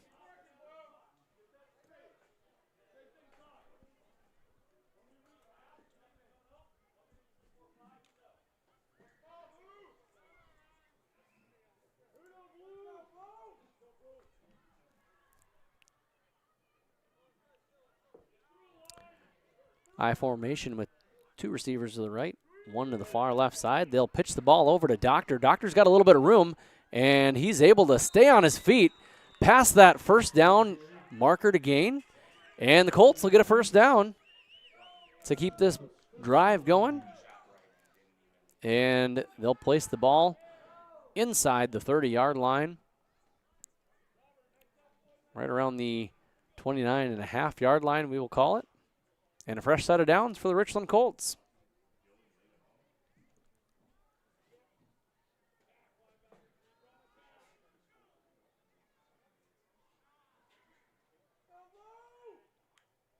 Klein will take the snap, fakes a pitch off to his left, throws the ball downfield to Fry, and isn't able to come up with the ball. There were a couple of Bulldog defenders back there, I believe Tristan Peterson and Jace Fury on the coverage, and not able to hang on to that one, bringing up 2nd and 10 for the Richland Colts.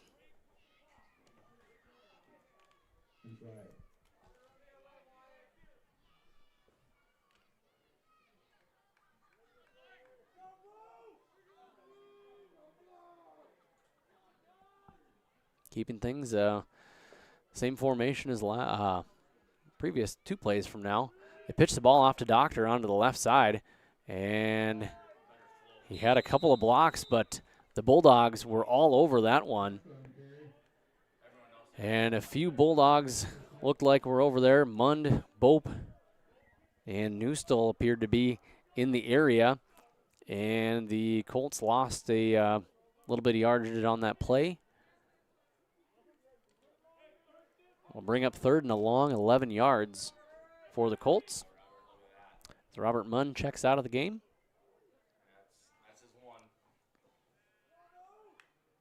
Klein takes a snap, scans around the field, getting a little pressure from the backside. He scrolls off to his right and throws the ball kind of almost in desperation.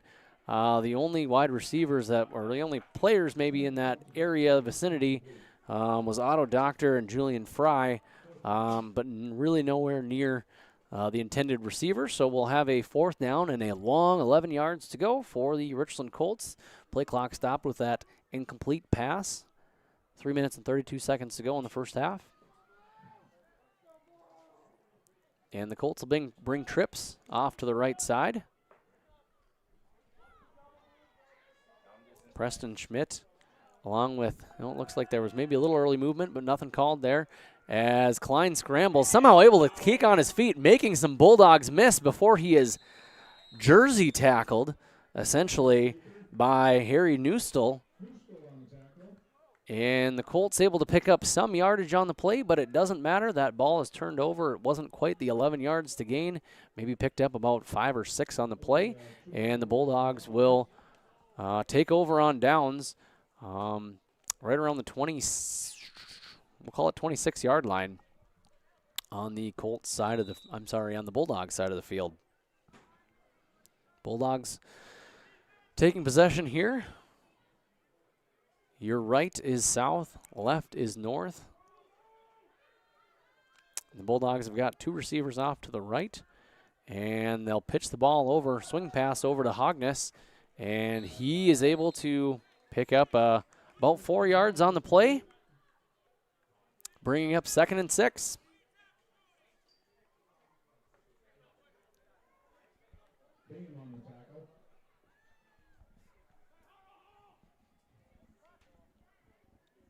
And it looked like number 52, Cody Bame, was able to get Hogness down after a 4-yard gain.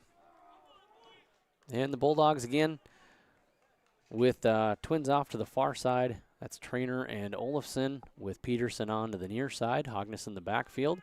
And Hoisted's got time. Great blocking. Now he's got a man on him. And the ball is a little short. Pretty well contested for attempted to Logan Bope, but there were a handful of Colts in the area there. Able to contest him. Incomplete pass, bringing up 3rd and 6 to go. Ball is right around the 30-yard line. Bulldogs have got to get to the 36 for a first down. And Hoisted takes the play call in from Coach Olsen. And this time they'll have the 2 receivers, Trainer and Peterson, here on the near side.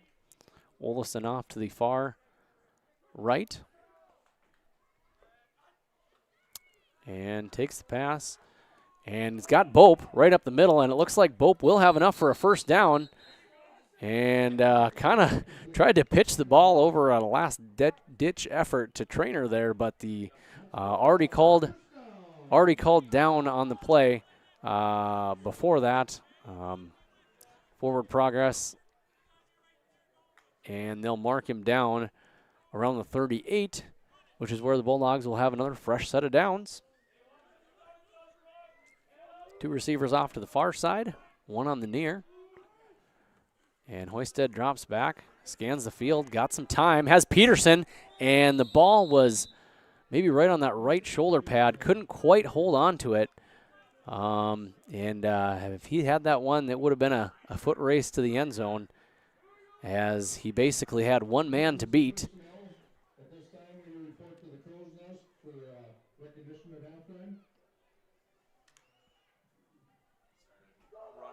Second and 10 for Sargent County. Trainer and Peterson on the near side. Olafson off to the right. Hoisted will take the snap, and he's got a little pressure this time. Able to dance around, and right there, I don't know if they'll call that. It looks like it might be a live ball, and Robert Mund picks up the ball and is able to salvage it. And the Colts were right there. It looked like Hoisted probably did not quite have his hand fully extended before he was hit. It looked like on that play, Logan Friedrich was there, able to knock the ball, I guess, kind of loose out of Hoisted's hands, but not without Friedrich feeling a little bit of pain on that one. It looked like he had a little bit of pain on his left arm. Kind of hard to tell, but was a little bit slow. There is a flag on the play. And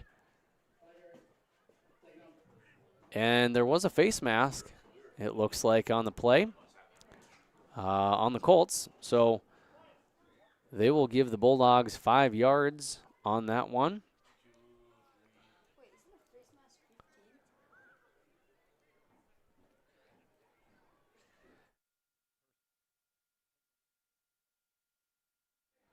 Just a 5-yard penalty on that face mask. And it'll be second and about along 4 yards to go. Ball placed right around the 44-yard line. They'll send Degenstein in motion, and he'll get the ball, and he's able to get a first down for Sargent County. Getting the ball across midfield to right around the 46-yard line, and the clock is going to continue to run here with 1 minute and 41 seconds to go in the half. And the Bulldogs will kind of know the ball is live here. Spread out their receivers. And Peterson gets the grab inside the 40-yard line. And the clock is going to keep running, as that was not a first down. So the ball is set. Bulldogs keep things spread out, 2 to the left, 2 to the right. Hogness in the backfield. Hoisted takes a snap, looks to his right. It's got Trainer on the right side, and Trainer kicking a little speed at it, and he's going to keep the ball inbounds for a first down. Trainer is going to get inside the 10-yard line, and it's going to be first and goal. And the clock is spinning here at 1 minute and 3 seconds to go.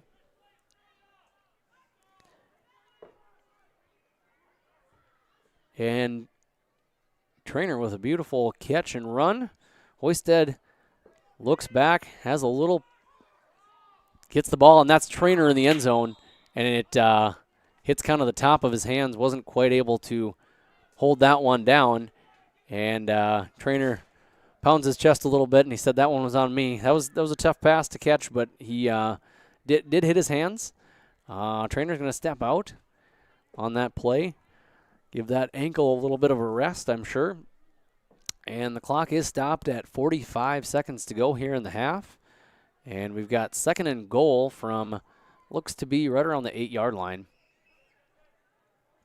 And the Bulldogs will line up in an I formation with Olsen off to the right. They're going to send him in motion around the backs again and hand the ball off to Ing. Ing charges forward for a few yards on the play. And he'll get to almost the 5-yard line, right around the 5-yard line. We'll call it 3rd and goal from the 5. And the Bulldogs hurry up on the offense. We've got 26 seconds and counting. And he'll pitch it off to Ing again onto the left side. Ing able to get close, maybe within a yard or two. We've got 4th down, and the ball's probably on the 2-yard line is where they'll place it.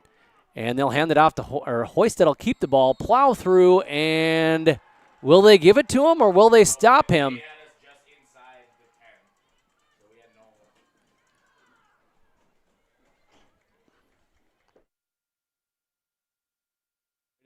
Okay. Yep. And Hoisted did get in.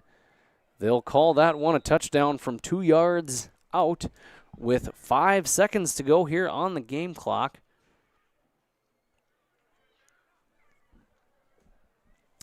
And they'll go for 2 here, and an I. They'll hand it off to Hogness, and Hogness will push through, but it looks like he was met by a crowd of Colts and not able to get in. So the score will stay 40-0 here with 5 seconds to go. And we'll maybe stay right here with you as we'll get on to the halftime show in just a few minutes. Bulldogs on top, 40-0.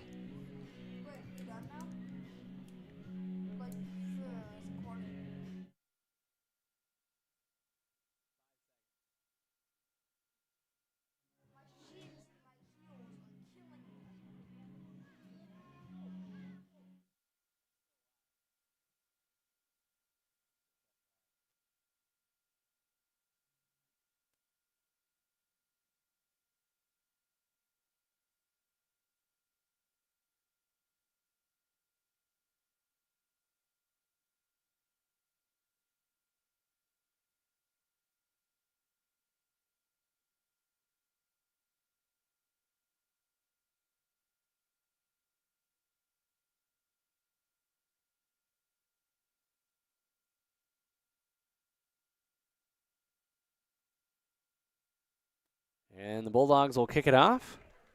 And it's fielded just before the 20-yard line. And they'll have about a second left on the clock. And so it'll be one play, a one-and-done here situation, unless we have any penalties, of course, before the half. Looks like they'll place the ball right around the 26 or 7-yard line. So the Colts will have one chance to maybe get it into the end zone. May choose to kneel her down and take it into half. We will find out.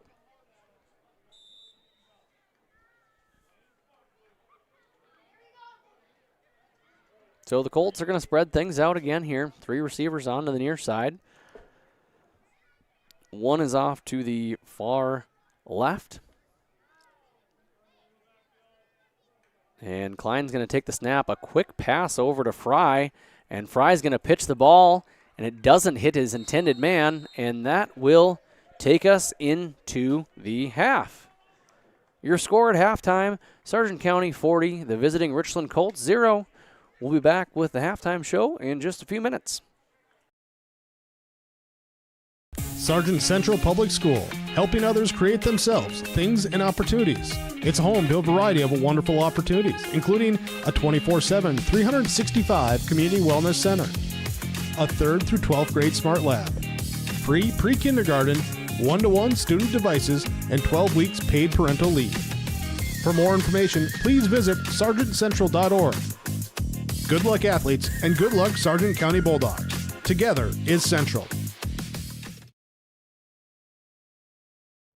The Bison Booster Club, an organization that is rooted in their support of the activities within the Milner Public School District and the City of Milner. They pride themselves on their community involvement in local donations to area projects and sponsorships to help make their community a pleasant place to reside. If you have any questions or are interested in becoming a Booster Club member, you can check out the Bison Booster Club on Facebook or talk with any of the existing members. The Bison Booster Club, helping make their community a better place to live. I love my decision. I love the smallness of it and how close everyone is. Some of my other friends went to a 4-year school, and I'm going to be done before them, even with 2 degrees and for a lot less money. My name's Casey, and I'm here for my future. First week of college, I can't tell you how many friends I've made. It's a family, you know what I mean? Like every time I go to a meeting, like everyone knows my name. They're always kind to me. I love it. I can't explain how much I love it here. My name is Junior, and I'm here for my future. At Enbridge, we're focused on relationships. 23 Canadian First Nation and Métis communities now own an equity stake in Enbridge Athabasca pipelines. In Minnesota, Enbridge has spent $450 million and counting with Native-owned companies and in wages to tribal members working on Line 3. Every day brings new collaborations, partnerships, and possibilities. Learn more at Enbridge.com.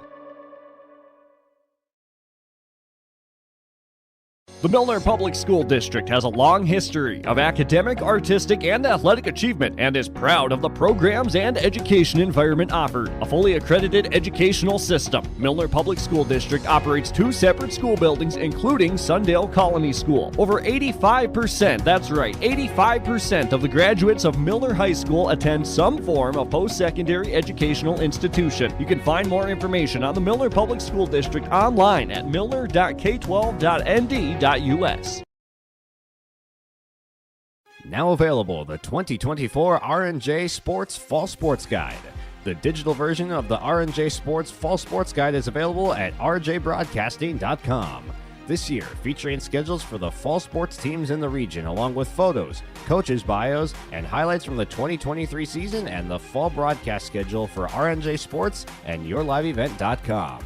The digital version of the 2024 R&J Sports Guide is available now at rjbroadcasting.com. Let the geeks at GK Technology help you with your agricultural data.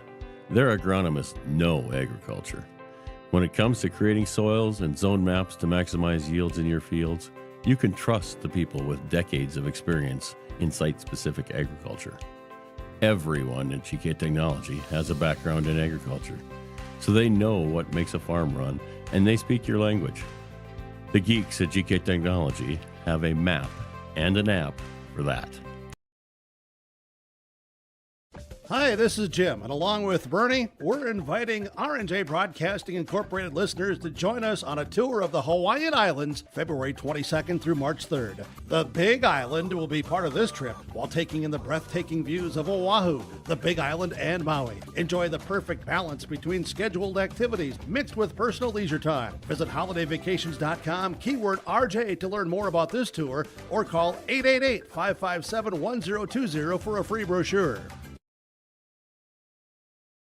Milner Grain understands that agriculture is your livelihood, and we're committed to providing you with the highest quality of services to meet your farming needs. Milner Grain has a passion for our community and the farmers we serve. Milner Grain is locally owned and operated. When you're looking for a partner in the field, look to Milner Grain. Call 701-427-5284 or check out Milner Grain's app with current up-to-date prices. Milner Grain is here to help you and your farm grow. Honesty, loyalty, integrity. At Bank North, We've remained true to these values for generations. They shape the way we do business, work with customers, and support our communities. We've been here for more than a century, helping people grow farms and businesses, finance homes, and pursue their dreams. It's values-based banking, and it's all about working together to strengthen the common threads that bind us together. Bank North, always true. The Sargent Central Dollars for Scholars chapter is a nonprofit foundation that supports academic success in the community. The mission is to mobilize the community on behalf of post-secondary education success for the students. Dollars for Scholars chapters help hometown students achieve their educational goals by raising scholarship funds, establishing endowments, and more. For more information, scan the QR code on screen or stop by the Sargent Central School District. Tonight's sponsor for the Sargent Central Dollars for Scholars is Brandon and Brianna Hansen family. Sargent Central Public School, helping others create themselves things and opportunities. It's home to a variety of wonderful opportunities, including a 24/7, 365 community wellness center, a 3rd through 12th grade smart lab, free pre-kindergarten, 1-to-1 student devices, and 12 weeks paid parental leave. For more information, please visit sargentcentral.org. Good luck, athletes, and good luck, Sargent County Bulldogs. Together is Central. Every Wednesday night at 7, watch the YourLiveEvent.com Coaches Show presented by the Hillsborough Economic Development Corporation. Stay up to date with the latest goings-on in the region, as we'll hear from area coaches in North Dakota and Minnesota. Plus, we'll highlight area high school seniors on their achievements in the classroom and on the court with our Senior Spotlight.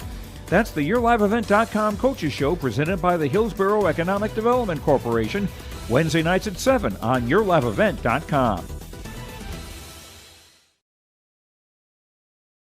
The Milner Public School District has a long history of academic, artistic, and athletic achievement and is proud of the programs and education environment offered. A fully accredited educational system, Milner Public School District operates 2 separate school buildings, including Sundale Colony School. Over 85%, that's right, 85% of the graduates of Milner High School attend some form of post-secondary educational institution. You can find more information on the Milner Public School District online at milner.k12.nd.u.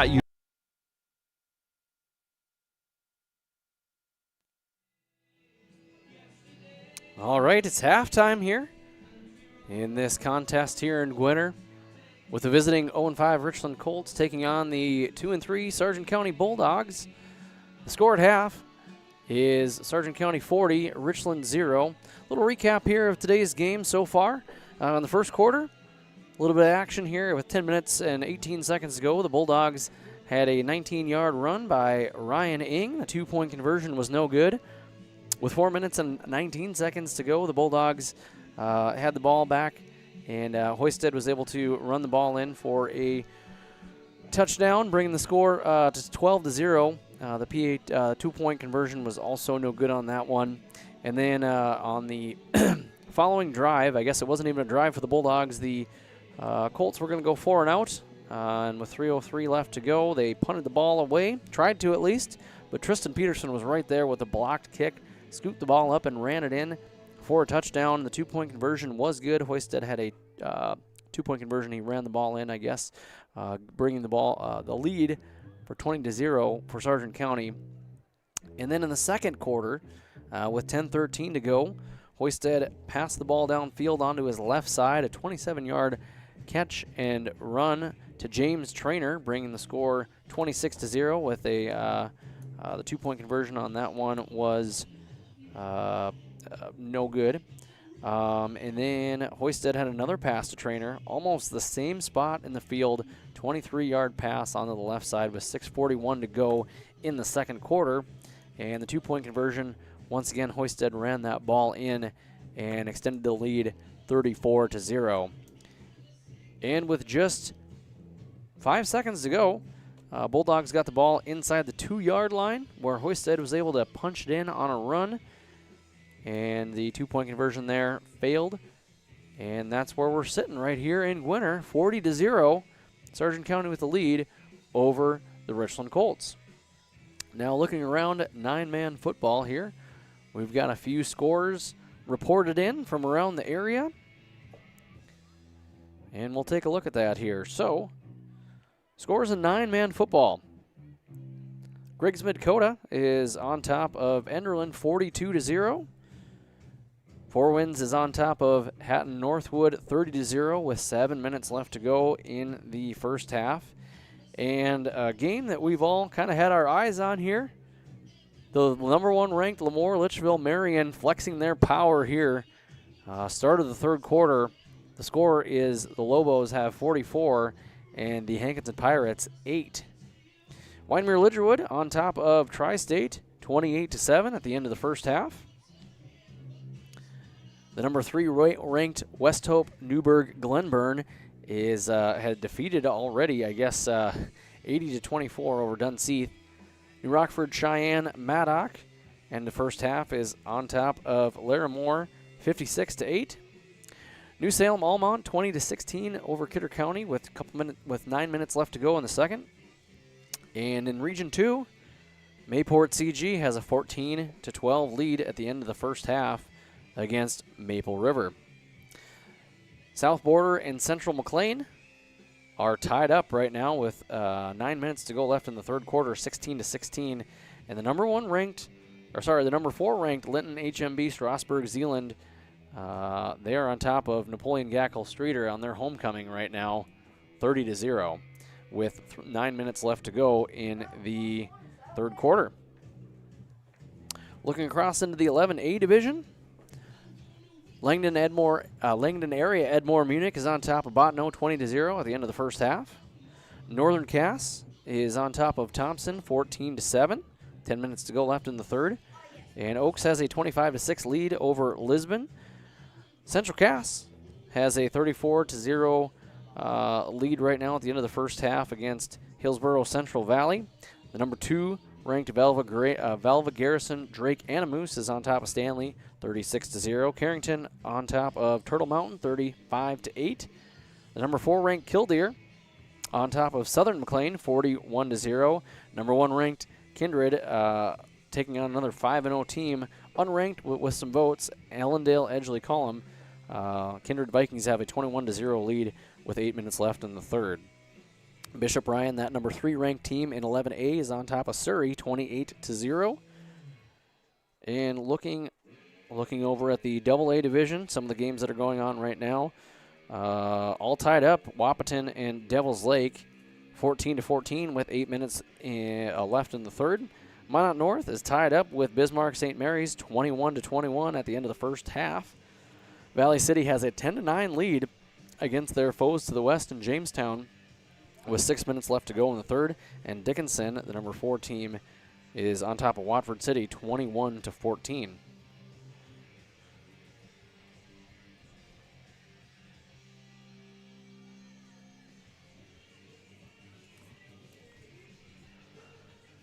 Got a couple minutes to go here left until we kick off the second half. We'll go to a quick commercial break and be back with some second half action here in Gwinner.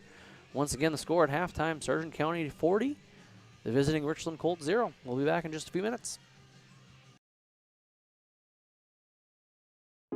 The Bison Booster Club, an organization that is rooted in their support of the activities within the Milner Public School District and the City of Milner. They pride themselves on their community involvement in local donations to area projects and sponsorships to help make their community a pleasant place to reside. If you have any questions or are interested in becoming a Booster Club member, you can check out the Bison Booster Club on Facebook or talk with any of the existing members. The Bison Booster Club, helping make their community a better place to live. In Hope, North Dakota, we aren't just a town, we're a community, one that you can be proud of, where you and your family can grow. With available jobs, affordable housing, a golf course and pool, the Sportsman Club, and great educational opportunities. There hasn't been a better time to join the Hope community, ideally located between Fargo, Grand Forks, and Jamestown. For more information, go to www.hopend.com. Live, work, and play in Hope, North Dakota. Anderson Seed Farms Incorporated is your local LG Seeds and Dairyland seed dealership. They offer the latest traits and genetics in both corn and soybeans along with alfalfa. Anderson Seed Farms is also a certified seed conditioning plant that grows, conditions, and sells Westbred spring wheat seed, which was the top-grown spring wheat in North Dakota last year. If you'd like to know more about these industry-leading products, contact Anderson Seed Farms in Foreman at 701-724-3601 or check out AndersonSeedFarms.com. Sargent Central Public School, helping others create themselves things and opportunities. It's home to a variety of wonderful opportunities, including a 24/7, 365 community wellness center, a 3rd through 12th grade smart lab, free pre-kindergarten, 1-to-1 student devices, and 12 weeks paid parental leave. For more information, please visit sargentcentral.org. Good luck, athletes, and good luck, Sargent County Bulldogs. Together is Central. The Bison Booster Club, an organization that is rooted in their support of the activities within the Milner Public School District and the City of Milner. They pride themselves on their community involvement in local donations to area projects and sponsorships to help make their community a pleasant place to reside. If you have any questions or are interested in becoming a Booster Club member, you can check out the Bison Booster Club on Facebook or talk with any of the existing members. The Bison Booster Club, helping make their community a better place to live. I love my decision. I love the smallness of it and how close everyone is. Some of my other friends went to a 4-year school, and I'm going to be done before them, even with 2 degrees and for a lot less money. My name's Casey, and I'm here for my future. First week of college, I can't tell you how many friends I've made. It's a family, you know what I mean? Like every time I go to a meeting, like everyone knows my name. They're always kind to me. I love it. I can't explain how much I love it here. My name is Junior, and I'm here for my future. At Enbridge, we're focused on relationships. 23 Canadian First Nation and Métis communities now own an equity stake in Enbridge Athabasca pipelines. In Minnesota, Enbridge has spent $450 million and counting with Native-owned companies and in wages to tribal members working on Line 3. Every day brings new collaborations, partnerships, and possibilities. Learn more at Enbridge.com. The Milner Public School District has a long history of academic, artistic, and athletic achievement and is proud of the programs and education environment offered. A fully accredited educational system, Milner Public School District operates 2 separate school buildings, including Sundale Colony School. Over 85%, that's right, 85% of the graduates of Milner High School attend some form of post-secondary educational institution. You can find more information on the Milner Public School District online at milner.k12.nd.us. Now available, the 2024 R&J Sports Fall Sports Guide. The digital version of the R&J Sports Fall Sports Guide is available at RJ. And you may have missed the opening kickoff here, but Auto Doctor was able to get the ball past the 25-yard line and start right around the 27. He'll pick up a yard or so on the play, and it'll be 2nd and 9 to start off the 3rd quarter.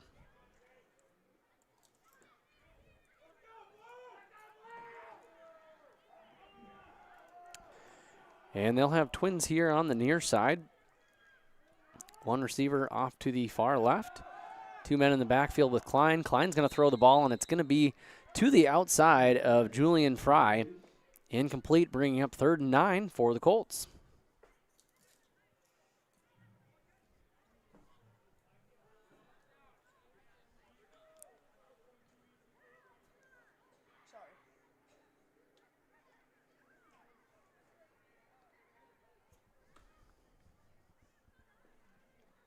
As Carson Klein takes the play call in from Coach Worry.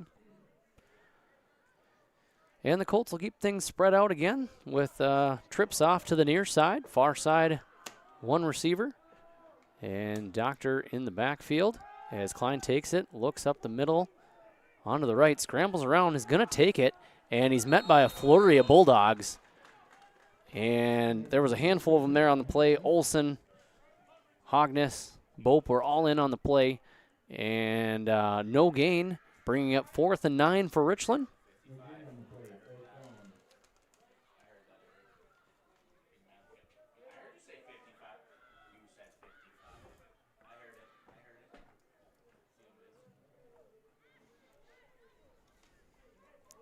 And a play call is coming in, giving me a suspicion here with not much substitutions on that play that the Colts will, in fact, go for it here. They'll have trips off to the far side.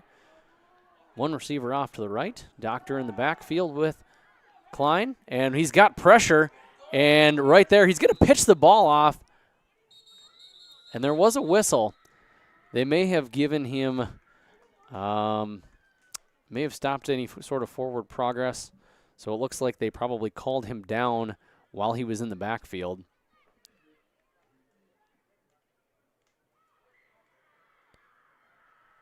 But it looks like the officials are talking it over here.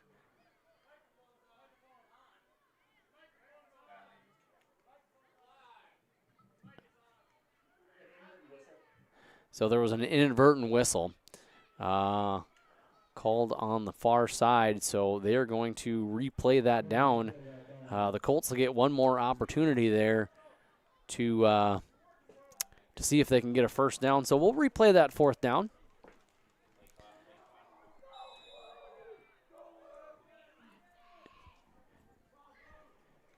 And trips off to the far side, one to the near. As the ball will get to Klein, Klein will drop back, look to the middle of field, and he's got a receiver, and that'll be a successful first down. And that was number 27, Olin Saylor, on the grab. He'll get the ball to past the 40-yard line to right around the 41, and the Colts will have a fresh set of downs, just like happened a few times earlier this evening. Some 3rd and long, some 4th and long plays converted by Richland. We'll see if we can capitalize on that one here on this drive. As we begin the second half, 8 minutes and 12 seconds and counting on the game clock. 3 receivers to the near side. And a high snap, but that's all right. Klein had his hands on it, and the ball goes deep downfield, and he's got him. He's got the wide receiver all the way downfield, and he is going to hop into the end zone. And Dylan Bido with a beautiful catch and run, and the Colts are on the board with 6.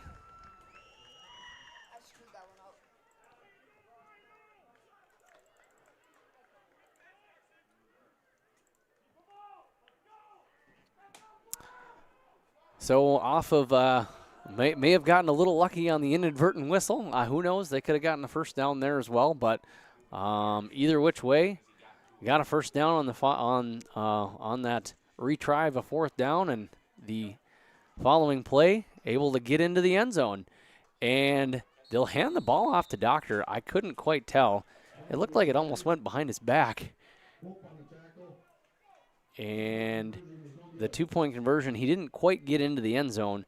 So we'll keep the score 40-6 with 7:22 to go here in the 3rd quarter. This year, featuring schedules for the fall sports teams in the region, along with photos, coaches' bios, and highlights from the 2023 season, and the fall broadcast schedule for RNJ Sports and YourLiveEvent.com. The digital version of the 2024 RNJ Sports Guide is available now at rjbroadcasting.com.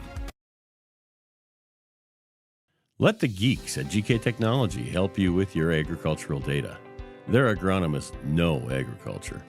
When it comes to creating soils and zone maps to maximize yields in your fields, you can trust the people with decades of experience in site-specific agriculture. Everyone at GK Technology has a background in agriculture, so they know what makes a farm run, and they speak your language. The geeks at GK Technology have a map and an app for that. Hi, this is Jim, and along with Bernie, we're inviting R&J Broadcasting Incorporated listeners to join us on a tour of the Hawaiian Islands, February 22nd through March 3rd. The Big Island will be part of this trip while taking in the breathtaking views of Oahu, the Big Island, and Maui. Enjoy the perfect balance between scheduled activities mixed with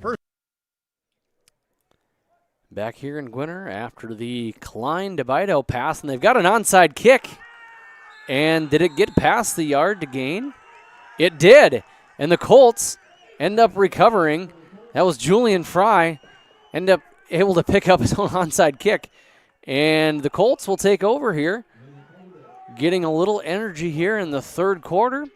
Right at the 47-yard line is where they'll take over in Bulldog territory on their second drive now of the quarter. Third drive, I'm sorry. And they'll have trips here to the near side, one to the right. And a high snap.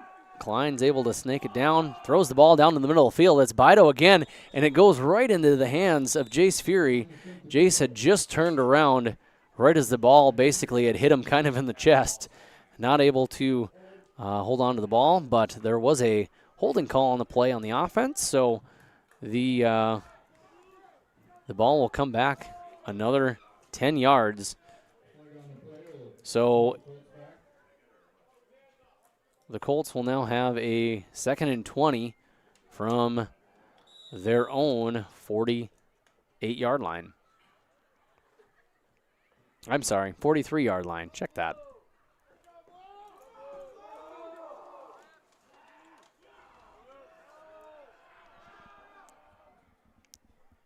And trips to the far side. Preston Schmidt on the near side. And Klein will drop back. A little bit of pressure. He'll run up the middle. And he is met by a handful of Bulldogs. Newstel, Bope, Hogness all in on the play.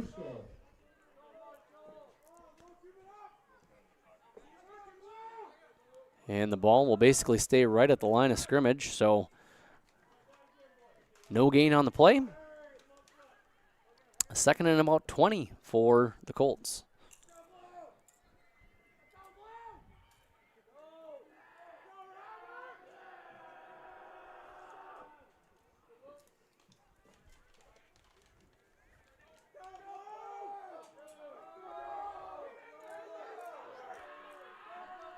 Trips off to the far side.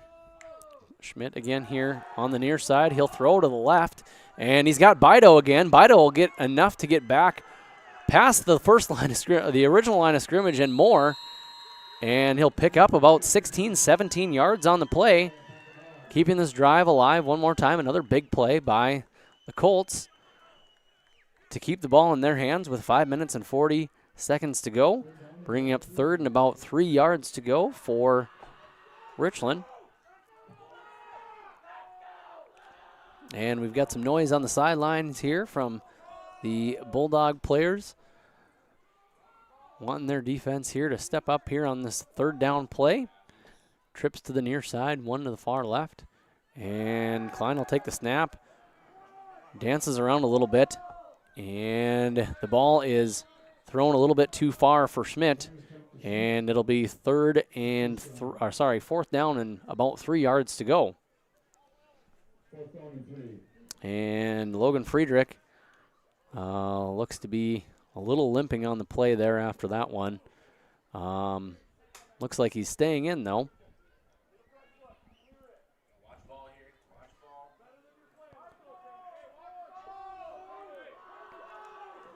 So 4th and 3. We'll see if the Colts can pull off another first down here to keep this alive, punch in a few more points in on the board as they did on their last drive. High snap, Klein pulls it down, able to get the ball off to his wide receiver, and he caught it. And that'll be a first down for the Colts. That was Fry on the catch. And the Colts will get inside the 35-yard line to about the 34-yard line in Bulldog territory. Clock remains is running with 4 minutes and 8 seconds to go in the third as the Mund brothers exchange. Younger brother Luke Mund comes in, giving his brother Robert a breather. Twins here to the near side, one to the right. I formation as he pitches it off to the far right side.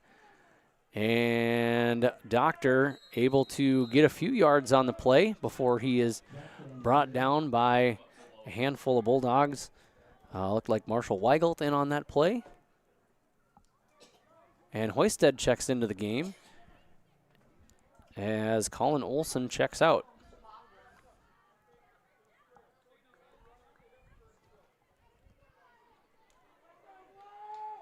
So 2nd and 7 for Richland.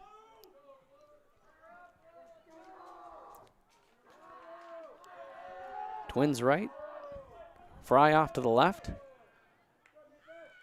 Bido and Doctor in the background as Klein throws the ball onto the left side to Fry, and able to pick it off is Peterson. And Peterson is going to run the ball all the way to past midfield, and he's making some men miss before he's finally taken down just before the 40-yard line. We'll see where they end up marking him. He may have stepped out of bounds a little bit before that, and it looks like they'll have him down at about the 44, so Bulldogs able to, despite a few big first downs, Peterson able to come up with a big pick, and the Bulldogs have got the ball back with 2 minutes and 40 seconds to go at the 44-yard line in Colt territory, as the Bulldogs will line up in their I formation with Olafson to the near side. Hognes and Ing in the backfield, as they'll give the ball to Ing on the left side, and he'll dance through and make a few men miss with a nice big gain on the play, picking up about 8 yards, and it'll be 2nd and 2 for Sargent County.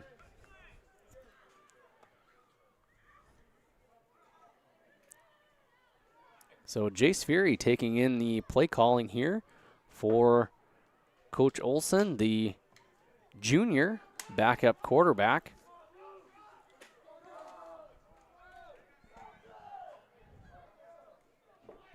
Olafson on the near side. Still have Hognes and Ing in the background. They'll pitch it to Ing, and Ing's able to wait for some blocks, find some holes, and he is gone. Ryan Ing with a scamper into the end zone, and he remained patient for his blocks, was able to make a few cuts and just use his feet to get the rest of the way. And the Bulldogs extend their lead 46-6 here with 1 minute and 20 seconds to go in the third.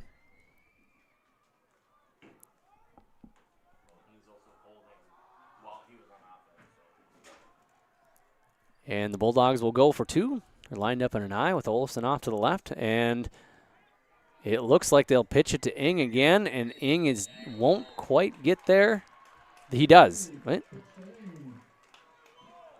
Waiting for the call, and it looks like he did get in.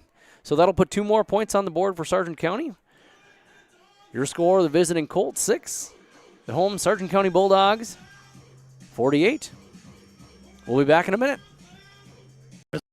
Visit holidayvacations.com, keyword RJ to learn more about this tour, or call 888-557-1020 for a free brochure. Milner Grain understands that agriculture is your livelihood, and we're committed to providing you with the highest quality of services to meet your farming needs. Milner Grain has a passion for our community and the farmers we serve. Milner Grain is locally owned and operated. When you're looking for a partner in the field, look to Milner Grain. Call 701-427-5284 or check out Milner Grain's app with current up-to-date prices. Milner Grain is here to help you and your farm grow.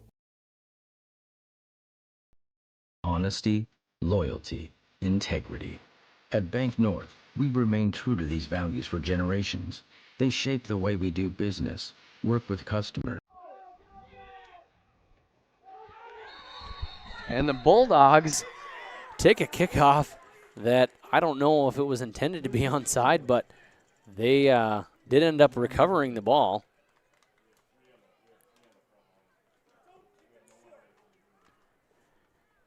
And it looks like the Bulldogs will take possession again. And we will have a timeout called by Sargent County. Our timeouts again are brought to you by Bank North. Good sportsmanship is a valuable trait that goes far beyond the game. For Bank North, that is achieved by helping their customers pursue their dreams and financial goals while supporting and improving the great rural communities. It's values-based banking. To learn more, visit ibanknorth.com. Member FDIC, equal housing lender.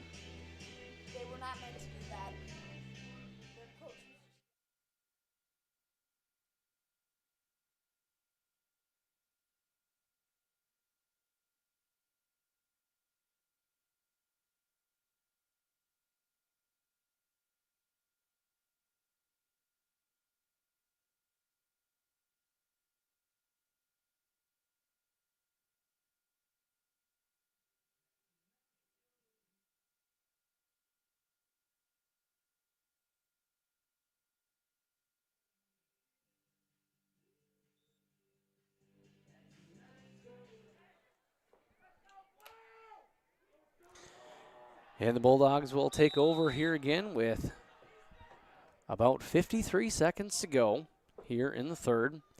Line up in an I formation, one off to the left, and they'll pitch the ball off to Furterer, and Furterer is able to get about a 4-yard gain on the play, 3-yard gain on the play. That'll bring up 2nd and 7.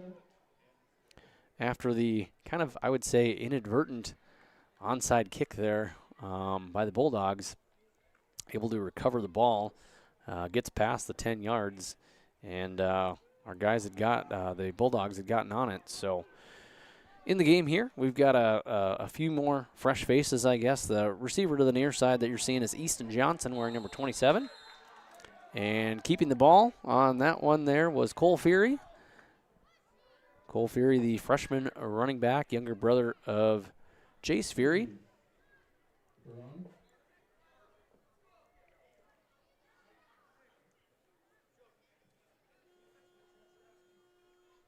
And that will do it for the third quarter. We'll be back here in just a few minutes and get you the last quarter of the game. Bulldogs 48, Richland Colts 6. We've been here for more than a century, helping people grow farms and businesses, finance homes, and pursue their dreams. It's values-based banking, and it's all about working together to strengthen the common threads that bind us together. Bank North, always true. The Sargent Central Dollars for Scholars chapter is a nonprofit foundation that supports academic success in the community. The mission is to mobilize the community on behalf of post-secondary education success for the students. Dollars for Scholars chapters help hometown students achieve their educational goals by raising scholarship funds, establishing endowments, and more. For more information, scan the QR code on screen or stop by the Sargent Central School District. Tonight's sponsor for the Sargent Central Dollars for Scholars is Brandon and Brianna Hansen family. Sargent Central Public School, helping others create themselves things and opportunities. It's home to a variety of wonderful opportunities. Back here to begin the fourth. And the direct snap over to Fury. Fury will keep the ball. And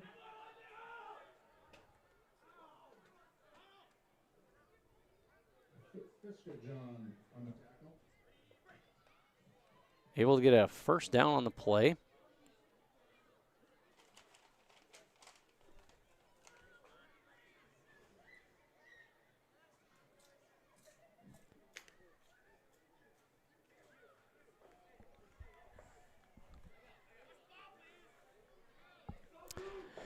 As the Bulldogs will line up with a shotgun formation. The Fury brothers in the backfield, and he'll hand it off to his brother Cole. And Cole will get a few yards on the play. Picking up about 3, bringing it to 2nd and 7. And obviously a few new faces here on the Bulldogs that have checked in. And you can see number 26, Anthony Furter, the freshman at running back, we've got out there. Number 22, Jacob Creech, the junior at wide receiver. 27, Easton Johnson off there onto the left. Number 71, we've got Mr. Brady Lean on the line. Number 82, Luke Mund, has been in and out of here of the game a little bit. And the ball is handed off to the left side there over to Anthony Furter, but that Colt defense was kind of all over that one. And they'll lose about 3 yards on the play, bringing it back to the original line of scrimmage, making it 3rd and 10 for Sargent County. Number 44 out there, Quentin Bauer Stadler, checks in into the game.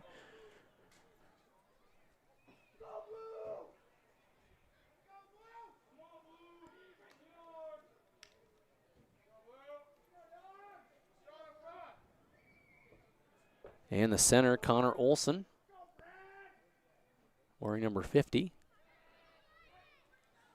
As he'll pitch the ball off to Furter. Furter's going to run to the right. He's got some speed to the outside. And Furter's going to pick up a decent gain on the play. I'm not sure if it was enough for the first. We'll see where they spot it.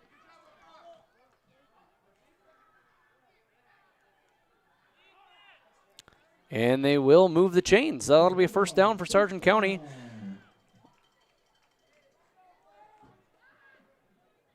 As Furter picks up 10-plus yards on that play.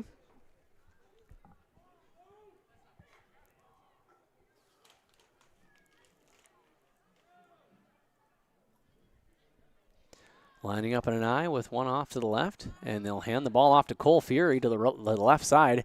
And Cole is met by the quarterback, Klein, and able to pick up about 4 yards on the play, bringing up 2nd and 6 along 6 yards. And the clock still winding down here.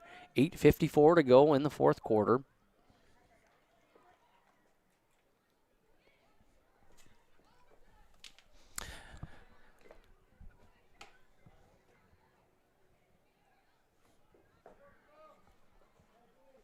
Another I formation play with Fury and Furter in the backfield.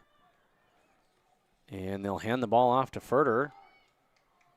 And Furter will pick up maybe a yard or so on the play. And Fiskajon in there on the tackle as Luke Munn checks out of the game.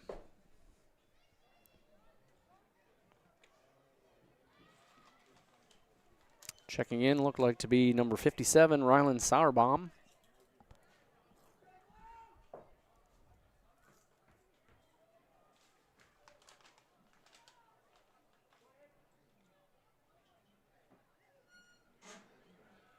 And he'll pitch it to Furter. Furter kind of loses the ball, is able to get it back in his hands, and charges forward for positive yardage anyway on the game. What could have been a potential turnover is now a 4th and a long 3 for Sargent County. The ball is right around the 10-yard, a little tough to see right here at this point, but not quite inside the 10-yard line. And the Bulldogs will go for it here on this 4th and 3. One receiver to the right, keeping it in an I formation.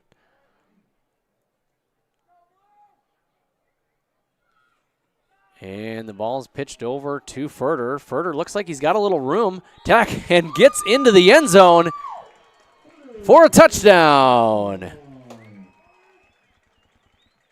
Anthony Furter, the freshman, finds his way into the end zone for a score. And the Bulldogs add 6 more, bringing their lead to 54-6.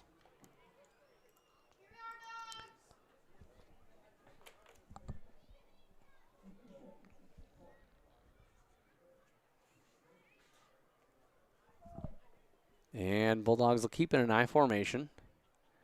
And the ball will be pitched off to Furter again. And Furter gets in for 2 more points, extending the lead for Sargent County 56-6. We'll be back in just a minute. A 24/7, 365 Community Wellness Center. A 3rd through 12th grade smart lab. Free pre-kindergarten, 1-to-1 student devices, and 12 weeks paid parental leave.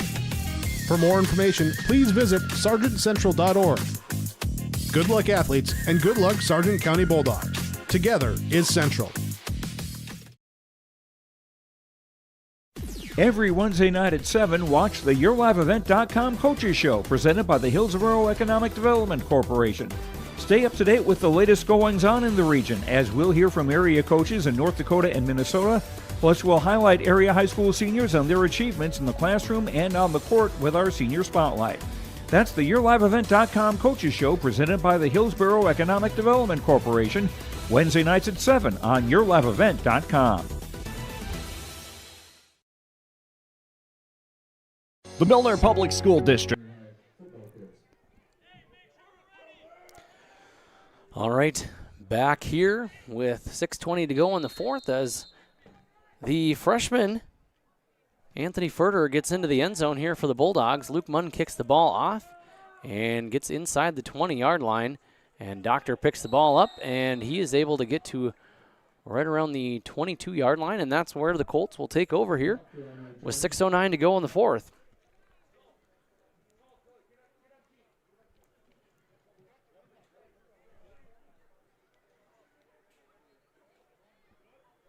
Don't forget to stick around for the end of the game. We'll announce the Enbridge player of the game. Life takes energy. Enbridge, Energy for life. Visit enbridge.com for career opportunities.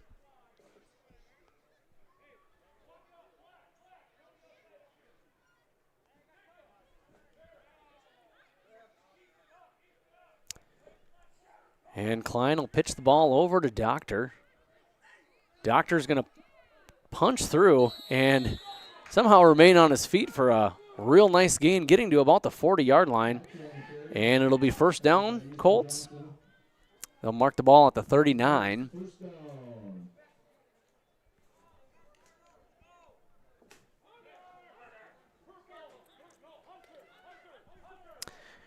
And I didn't mention there at the last drive, Hunter Leon had checked into the game at the quarterback position. The freshman from Milner. And the ball will be pitched over to Doctor. And Doctor is going to get a couple of yards on the play. Picks up about 3, bringing up 2nd and 7. And we have a timeout, Richland.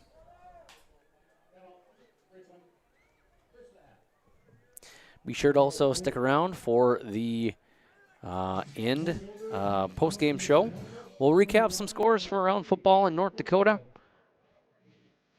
and review some of the scoring plays of the game, as well as have the player of the game.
And after that timeout, Colts will have the ball here. 2nd and we'll call it a long 6, maybe 7 yards. Trips off to the far side. Bido off to the near side. And Klein's going to roll around to his right. Throws the ball downfield, and he's got a man. That's number 25, Cale Bush. And Bush is going to get a huge gain on the play, and it'll be first down, Colts. They'll mark the ball at the 34-yard line in Bulldog territory. And a few players also seeing a little playing time. It looks like number 23, Corbin Island, is in the game.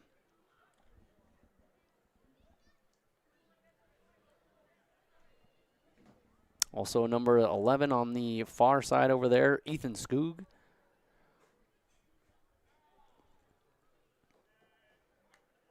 As Klein takes the snap, runs up the middle. He's got a little bit of room. Makes a few of the players miss before he's tackled by a group of Bulldogs over there. And it'll be about 3 yards to go for a first down, bringing up 2nd and 7 with a 7-yard scamper there by Klein.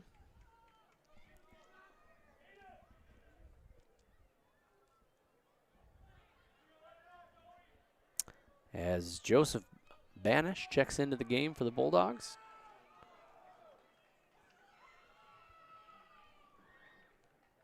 Also in there, number 81, Scotty Perro.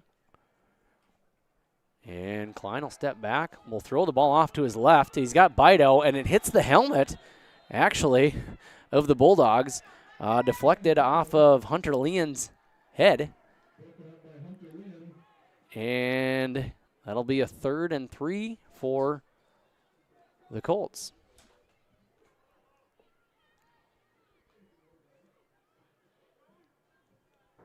And Furter checks in as Easton Johnson checks out. And another substitution here, trying to get up to the line. Brady Simonitsky comes into the game, and out goes Jacob Creech.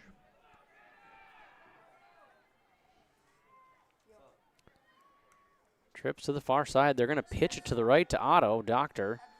And Otto's going to pick up about, they'll move the chains. Okay, he got just enough there for the first down, and it'll be first down Richland Colts.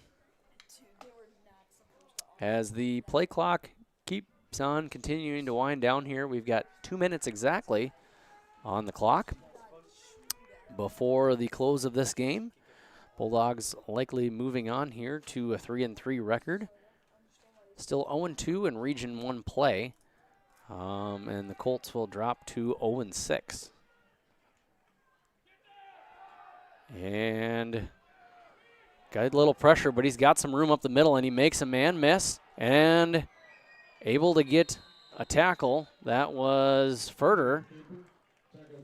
After Klein picks up another first down, and they'll be inside the 10-yard line.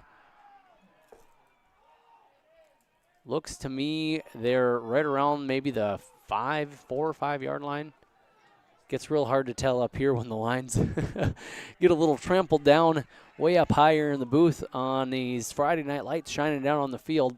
Hard to tell exactly where the ball is marked, but we'll call it right around the 5.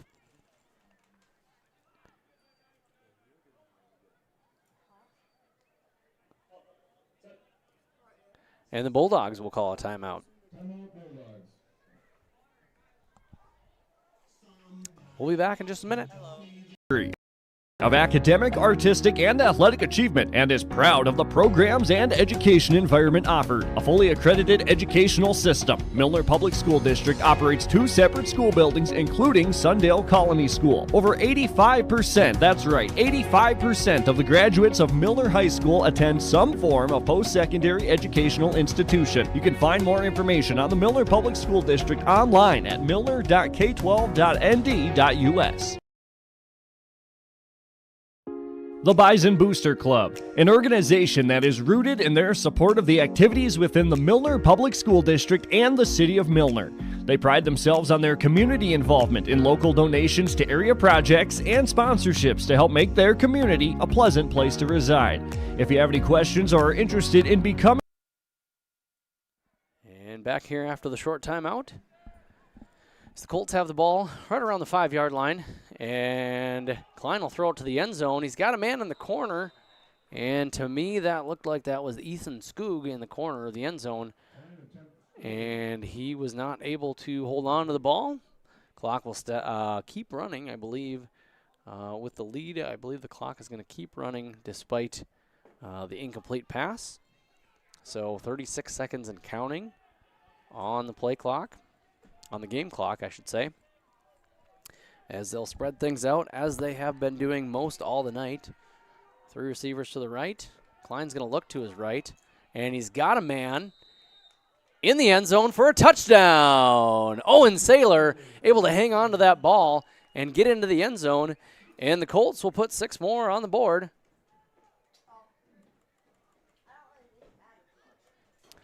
With 5 seconds to go. And the clock is going to keep.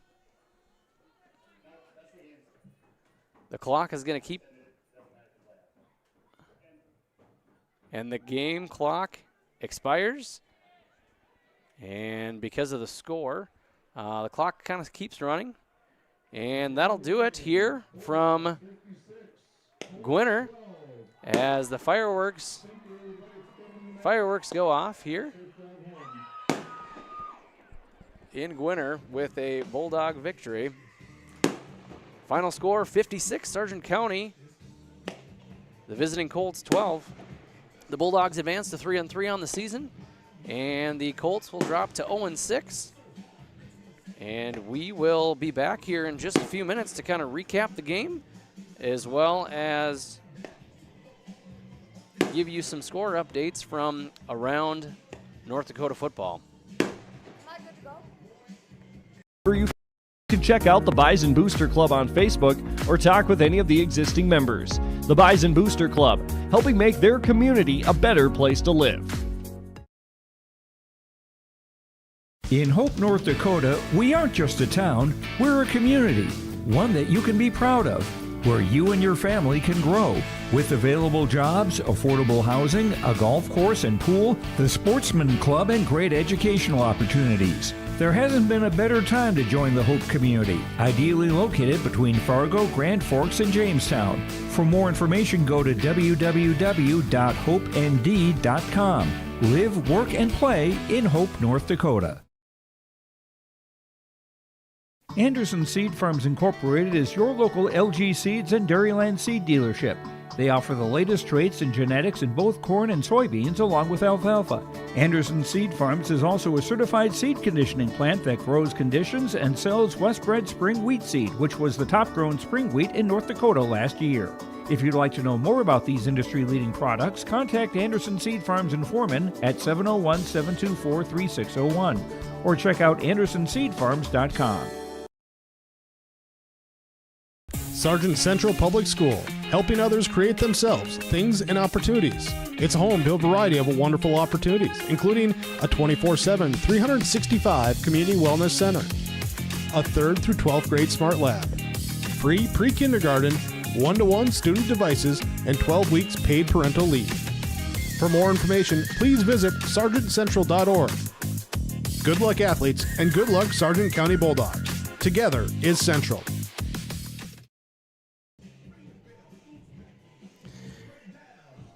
And we're back here in Gwinner at the home of the Bulldogs.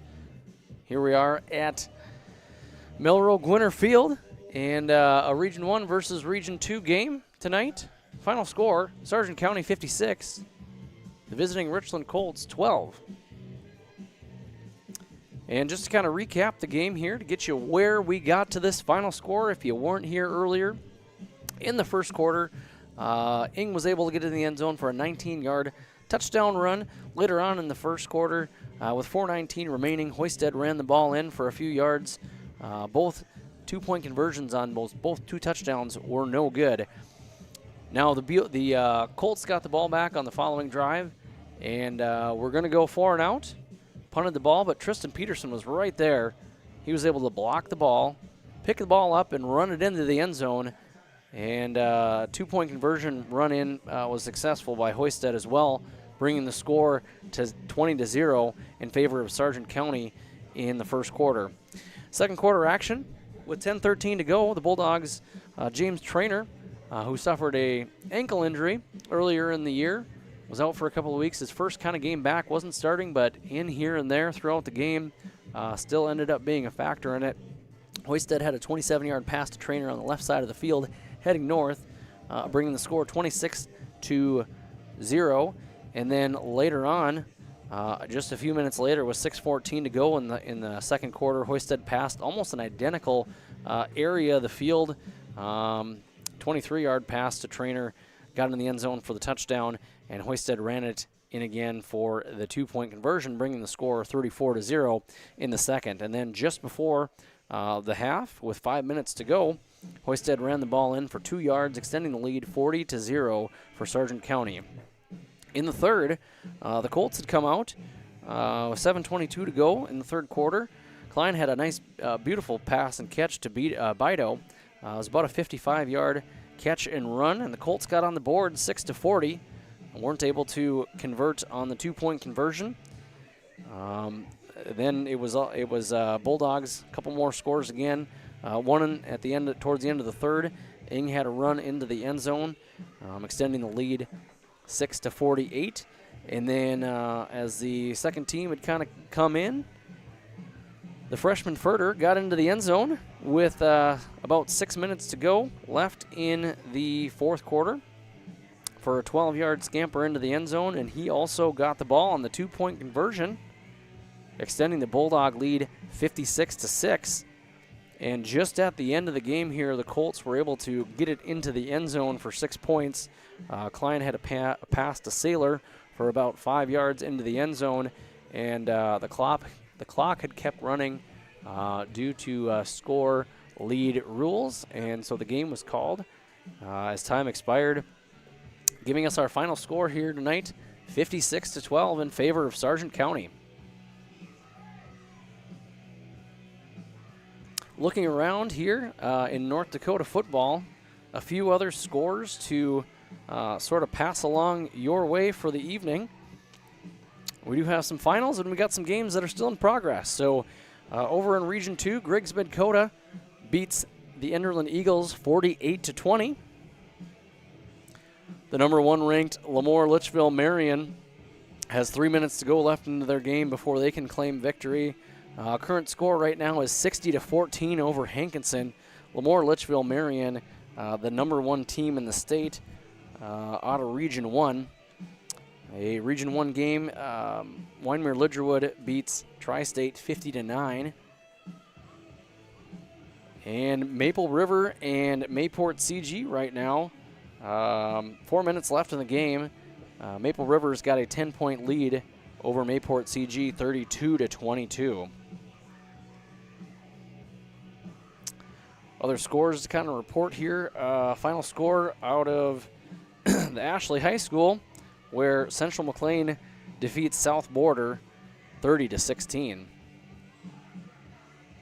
Skipping on to the 11A division, a couple of final scores that we've got from around the region, I suppose, in the area here of the Valley. Central Cass beats Hillsborough Central Valley 34-13. Oaks beats Lisbon 32-6. And Thompson right now is all knotted up. They're going into overtime with Northern Cass. That's over at the Thompson High School. I believe that game is also on your live event, so if you wanted to catch that one here, you're more than welcome to hop on and see what the end result of that one is. Number 1 ranked Kindred, the 5-0 team beats another 5-0 team in Allendale Edgeley Column. The Vikings with the 34-0 victory. Looking over to the AA division, Wahpeton ends up defeating Devils Lake 28-14. Right now we are in overtime at Bismarck St. Mary's and Minot North. Currently, Bismarck St. Mary's has a 35-28 lead, but it looks like Minot North has a chance to score here. Final score from over in Jamestown. Jamestown is defeated by Valley City 10-9. Same score as it was around halftime. All right, and we've got to have a Enbridge player of the game, folks. So the Enbridge player of the game this week is going to go to the senior quarterback, Michael Hoisted. Hoisted able to get a few touchdowns on the ground and 2-point conversion successful, as well as some touchdown passes. So congratulations to Mr. Hoisted. You are this week's Enbridge player of the game. We'll be back here in just a few minutes. We will try to get Coach Olsen up here for a post-game interview, and we'll be back in just a few minutes. The Bison Booster Club, an organization that is rooted in their support of the activities within the Milner Public School District and the City of Milner. They pride themselves on their community involvement in local donations to area projects and sponsorships to help make their community a pleasant place to reside. If you have any questions or are interested in becoming a Booster Club member, you can check out the Bison Booster Club on Facebook or talk with any of the existing members. The Bison Booster Club, helping make their community a better place to live. I love my decision. I love the smallness of it and how close everyone is. Some of my other friends went to a 4-year school, and I'm going to be done before them, even with 2 degrees and for a lot less money. My name's Casey, and I'm here for my future.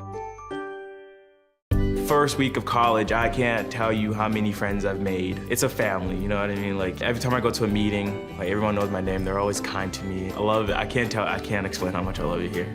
My name is Junior, and I'm here for my future.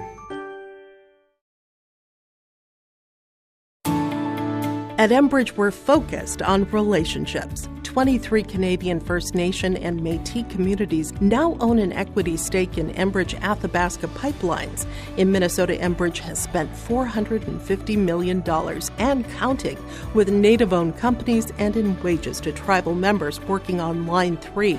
Every day brings new collaborations, partnerships, and possibilities. Learn more at Enbridge.com. The Milner Public School District has a long history of academic, artistic, and athletic achievement and is proud of the programs and education environment offered. A fully accredited educational system, Milner Public School District operates 2 separate school buildings, including Sundale Colony School. Over 85%, that's right, 85% of the graduates of Milner High School attend some form of post-secondary educational institution. You can find more information on the Milner Public School District online at milner.k12.nd.us. Now available, the 2024 R&J Sports Fall Sports Guide. The digital version of the R&J Sports Fall Sports Guide is available at rjbroadcasting.com. This year, featuring schedules for the fall sports teams in the region, along with photos, coaches' bios, and highlights from the 2023 season and the fall broadcast schedule for R&J Sports and YourLiveEvent.com. The digital version of the 2024 R&J Sports Guide is available now at rjbroadcasting.com. All right, we're back here in Gwinner, and we're sitting here today with the winning coach, Coach Olsen. We got a win under our belt again here. Non-region game, but what does it feel like to get out there, put some points on the board, and all around seemingly playing a pretty well-rounded game? Yeah, that was one of our goals coming into the game, was to win all 3 aspects of the game, offense, defense, and special teams, and I thought that we did that. We came and, we talk, it's cliche, but we say, we want to punch them in the mouth right away and set the tone right away, and I thought we did that. And defense played really well here tonight, just communicating. That was one thing that we kind of lacked here last week, was we broke down a couple times just miscommunication. So I thought we did a much better job of that tonight, and guys were making plays on offense, and yeah, it's fun when you can come out on the right side of the scoreboard. Yeah, absolutely. We had I announced the player of the game. I had to go with Mr. Hoisted. What did you think of his performance here tonight? I mean, he was able to kind of keep things in control, punch things in when he needed, made a few big passes. It's been fun to see Michael's progression here, again, still this year. Thoughts on his performance today? He was he made a couple plays look interesting by dropping the ball as he was trying to throw, and I said, where does this nimbleness coming into play? Where's it coming from? Actually, you know what? If it wasn't Michael Hoisted taking the opening kickoff, anybody else probably takes it to the house on that first play of the game. But Michael will be the first to tell you he doesn't have the best of straight line of speed, but he's an effective runner, and we've all seen him be able to throw the ball like he has, and it was fun having James back on the field, James Trainer back on the field, and I knew that Michael was going to be looking for him in the passing game, and so yeah, I mean, Michael played well, but the other guys, the guys in front of him protected him and kept a clean pocket for him, and gave him the opportunity to find his receivers to throw to. Yeah, absolutely. The line did a great job. Michael had lots of time back there tonight, and hats off to those guys. Trainer back in the game. I think it was the first play. Maybe went that he was in on offense. Might have went over to him. Did it not? I think the first time that he was in, it was an incomplete pass. It was incomplete. It was thrown his way, and we kind of decided. He's progressed throughout the week and looked a little bit better. He had a big smile on his face today when he was running around before the game. He said it feels really good, and he looked a lot better. He doesn't have that top line speed yet here today, but hopefully next week we'll be able to utilize that. And just the smile that he after he got in the end zone, he was grinning from ear to ear, so he was excited to be back. I could tell a little bit different energy when the guys were warming up and doing their stretching and everything, and of course, team captain up front. He was probably I could hear him from here. You know, he was excited for the game. He was excited to be back. So it's always good to have him back. Coach, we got 2 more games left of the season, regular season. A couple of regional games. We've got Tri-State coming up, as well as the number 1 ranked Lemoore, who took a convincing win again tonight here over Hankinson. What are you looking for the last couple of weeks of the regular season? Well, we just talked about it in the huddle. You know, we want to shore up the things that we're still not great at, you know, and keep improving. You know, this last week, I think I told you that, you know, Monday and Tuesday practices are always a little bit sluggish, and I challenge them here this next week to have a really good practice on Monday and keep building on that on Tuesday and then Wednesday, so we don't have to, as coaches, don't have to be getting after them on Monday and Tuesday of not looking pretty. So hopefully we can have a good week of practice, and you know, we're going to take it one game at a time, you know, and line up against Tri-State, and you know, hopefully escape South Dakota with a win here. You know, and just keep improving. You know, try to find guys, get them in the places where they can succeed, and get the younger guys more reps, and control what we can control. Yeah, absolutely. Well, Coach, I'll let you get going. Enjoy the celebration for a day before it's back to work. Sounds good. Thanks, Bryce. All right, take care, Coach. Coach Olsen, Sargent County Bulldogs head coach. That'll do it here for the post-game show. Final score from Gwinner. Sargent County Bulldogs, the home team, for 56. Visiting Richland Colts, 12. The Bulldogs advance to 3-3 on the season, and the Richland Colts drop to 0-6. We'll see you all next time. Have a good evening.